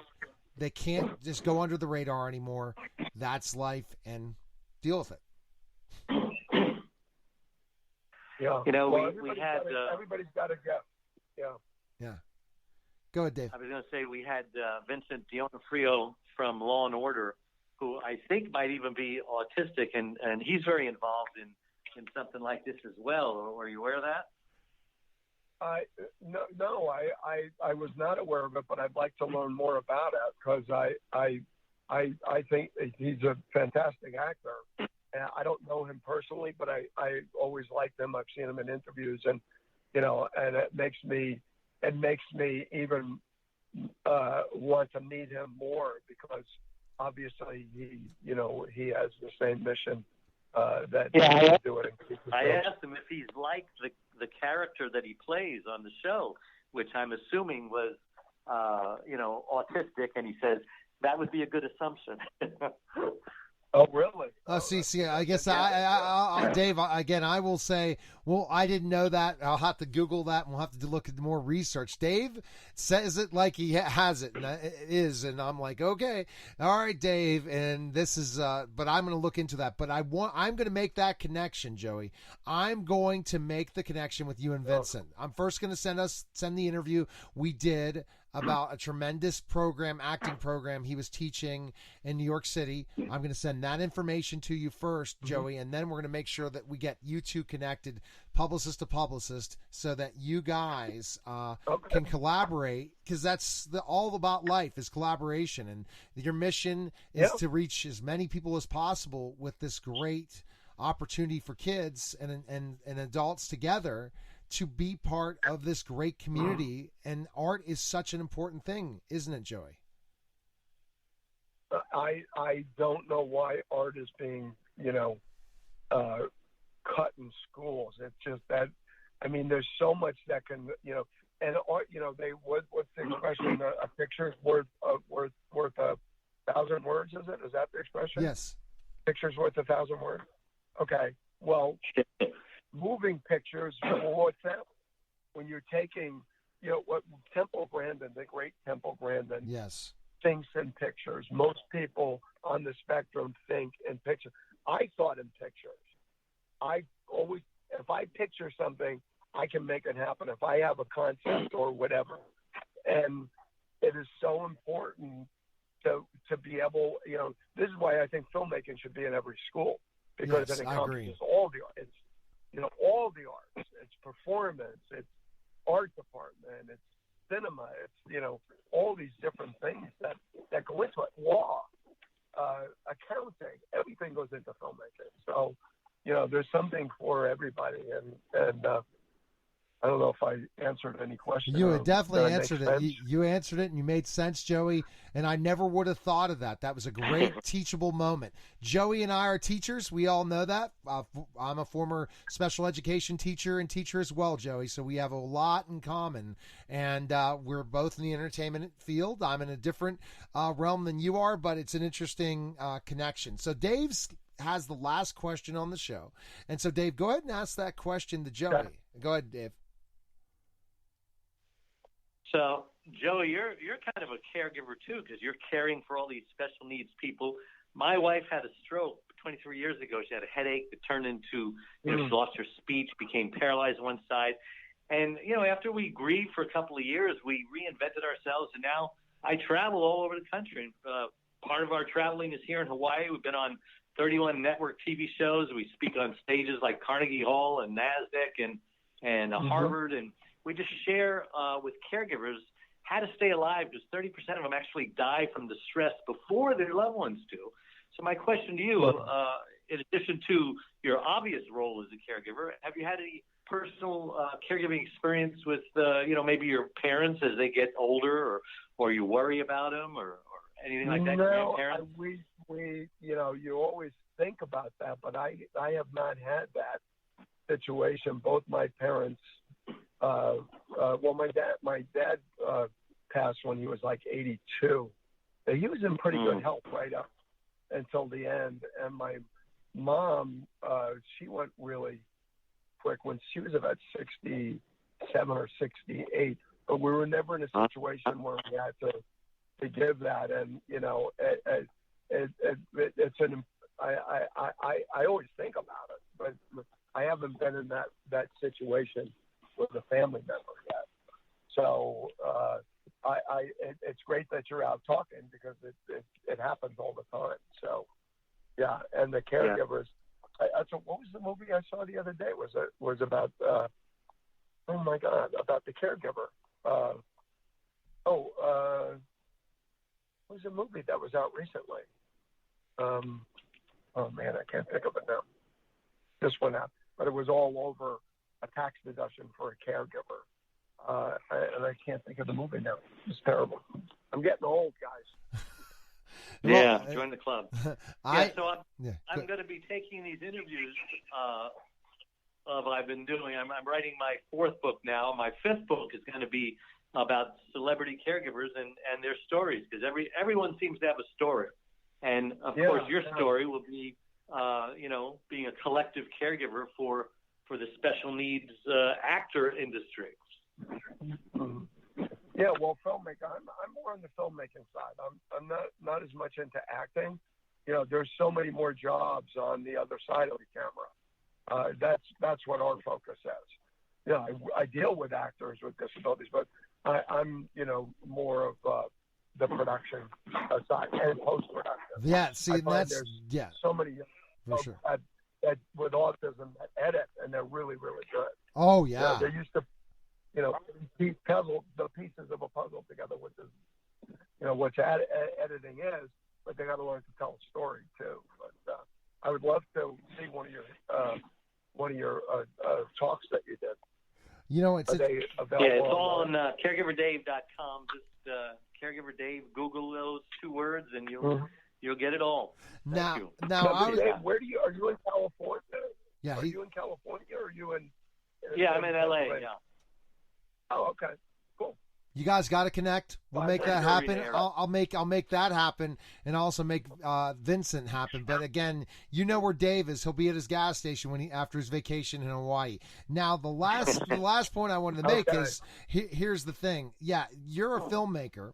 Filmmaking and acting, sometimes people get confused and think it's just of acting, and you're right, because everyone has to have an opportunity, and they find their special fit of creating the film, being the producer, the executive producer, the director, the costume designer, the audio graphics editor. There's just so many things. Kind of shine that point real quick to our audience that always looks at of filmmaking and think of the actors and forgets everyone else around it. Oh yeah, that's a very small part of it when you think about how much goes into it. I'll tell you, like culinary, catering, craft service. You guys know what a craft service table is. It's food for the crew that goes all day long, and they keep it replenished to keep the crew going, and that's a profession, and it's a union position. And when we did our film, like I said, 70% were neurodiverse, and one of the young men with autism was in charge of the craft service table. He bought everything, he set it up, and made sure that it was replenished every day. Now, I'm the director, producer, so like I said before, that's the guy that's in charge and put everything together. And he was standing by the table. And I walked up to the table. I was on break from the set, and I went to grab a donut. And he was standing, and he said, he was talking to the guy who's paying his salary and the guy who trained him, but he was right. He was right, and he was on it, and anybody that didn't take a napkin, he made sure that. So later in the production, I'm standing there, and all he had to do was tell me that, and I was always going for without the napkin just to tease him to play, because we like that fun too. And I'm talking to. He said, just about on budget. He said, there's one area that we're so far over budget, I don't know if we'll recover. Napkins. And he was standing there listening, and he stood at attention that napkins were taking us over budget. Of course, I was teasing. So, but there's so many positions, driving, location scouting, taking care of the locations, accounting, like we had mentioned before, the writing part of it, someone to make sure, like a perfect job for someone on the spectrum is script supervisor, because they pay attention to detail. And a script supervisor makes sure if you're picking up the cup with your right hand that you do, and you write all that stuff down. Effects, there's so much. Yeah, there's definitely so much. And best place we can find information on you, Joey, where can we go? Inclusionfilms.com. I'm going to have to get you the call to action The film becomes available on March 3rd, and it's very, very important that people go and see this movie, download it, or order the DVD, because it'll keep us going to make more films that we can employ people with disabilities. All right, Joey, and I'll have to find out this summer. You'll be in Pittsburgh, right? Yeah, I'm there the very last week of July, first week in August. All right, I will. Yeah, Evolve is the company that's hosting the camp, and I'll make sure we get in touch. You'll come down and visit. Absolutely, we'll definitely do that. I appreciate it, Joey. Thanks for calling. Best of luck. Cool. Thanks, guys. All right, take care, guys. All right, guys. You're listening to Neil Haley's show, and we'll be back in just a moment. Thanks. Hi, everyone, and welcome to the Neil Haley Network's Dr. Christopher Hall Show. And I'm excited to welcome to the program Dr. Christopher Hall. Dr. Hall, how are you? Last week, oh my gosh, were you blown away by Ryan Leaf's story? I mean, because I know you didn't get to see the ESPN 30 for 30, and you might have known about his struggles, but it was pretty deep, wasn't it? Wow. I mean, it was such an inspiring story, again, from someone who fell from grace, but, again, had the strength to pull things together. And so it's a lesson for everyone. It's great. And, again, lesson for young people, and this is what leads to our topic today. When I heard about these ladies in this very, very interesting children's book, I said, you know what? This is a topic that we all need to discuss. So go ahead and introduce our guests. No problem. Well, you know what?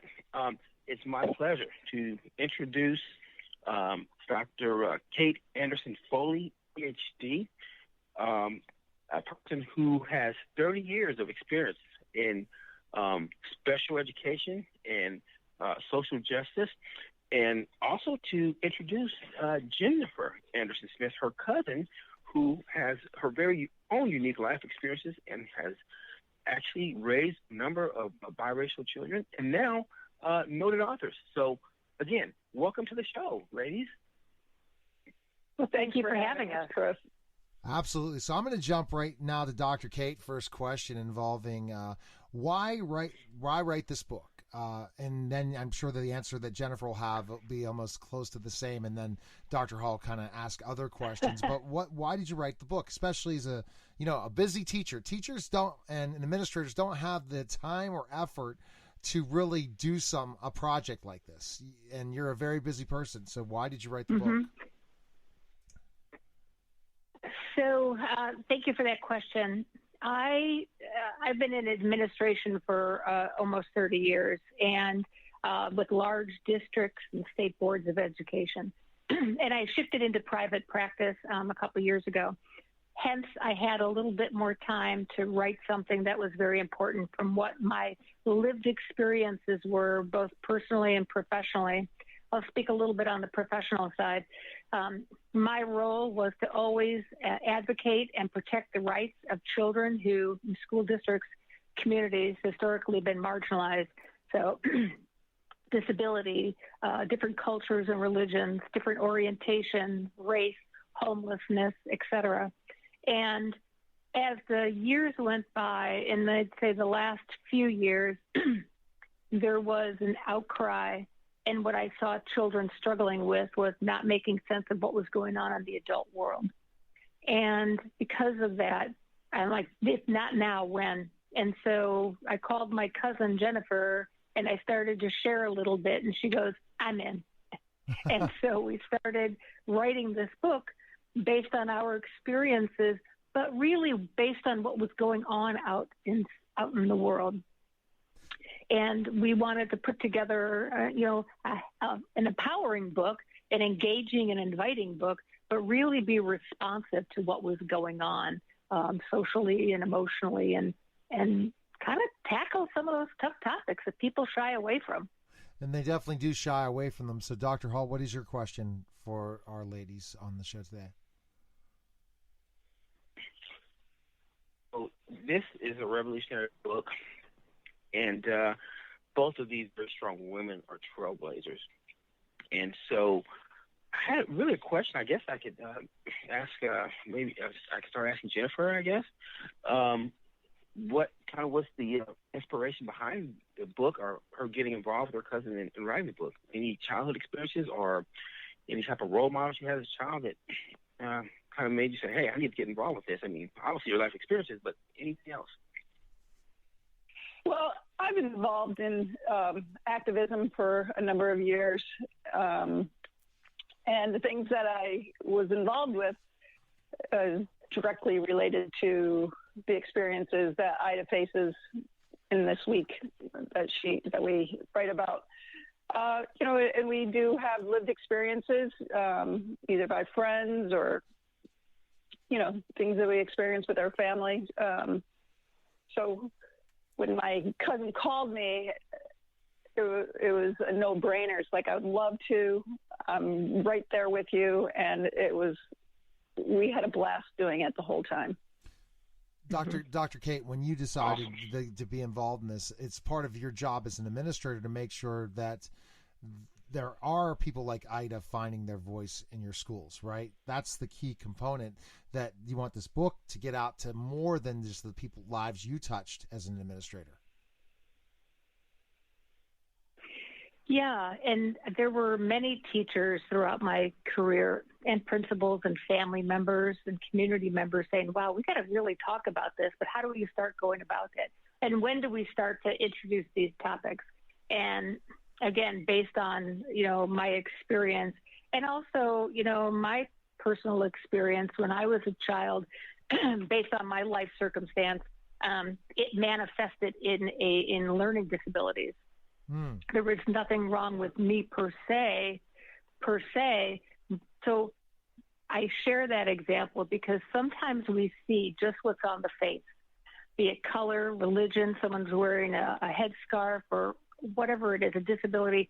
But when you start to get to know somebody and really get to know them, that's the person and that's the humanity that we're trying to really juxtapose around what Ida is experiencing throughout her week. Because she's a kind and loving girl, and then all of a sudden her mind's kind of rocked, going, wait a minute, what's going on? Ouch. That hurts. Why would somebody say something about my friend? It's right. That kind of thing that kids always wrestle with. Being different is still not accepted to the level that we want it to be accepted as people like ourselves. I'm Dr. Kate, a former teacher, an educational advocate still. I own a tutoring consulting company. That's one of my hats I wear. I wear multiple hats, but I understand fighting for the people that don't have. We should get together. Yes, we are going to. You reach out to me and we'll talk. I live in Pittsburgh, by the way. Okay. So what I was going to say is that I fight for the problem that the kids that don't have a voice, and I will stand up for those people. And when I hear this, it just makes me so mad. I hate when we hear somebody, maybe someone has a learning disability. Let's write them off. If somebody is different, a different color of skin or different religion or different gender, forget it. Write them off. If they have different sexuality, they're done. They're finished.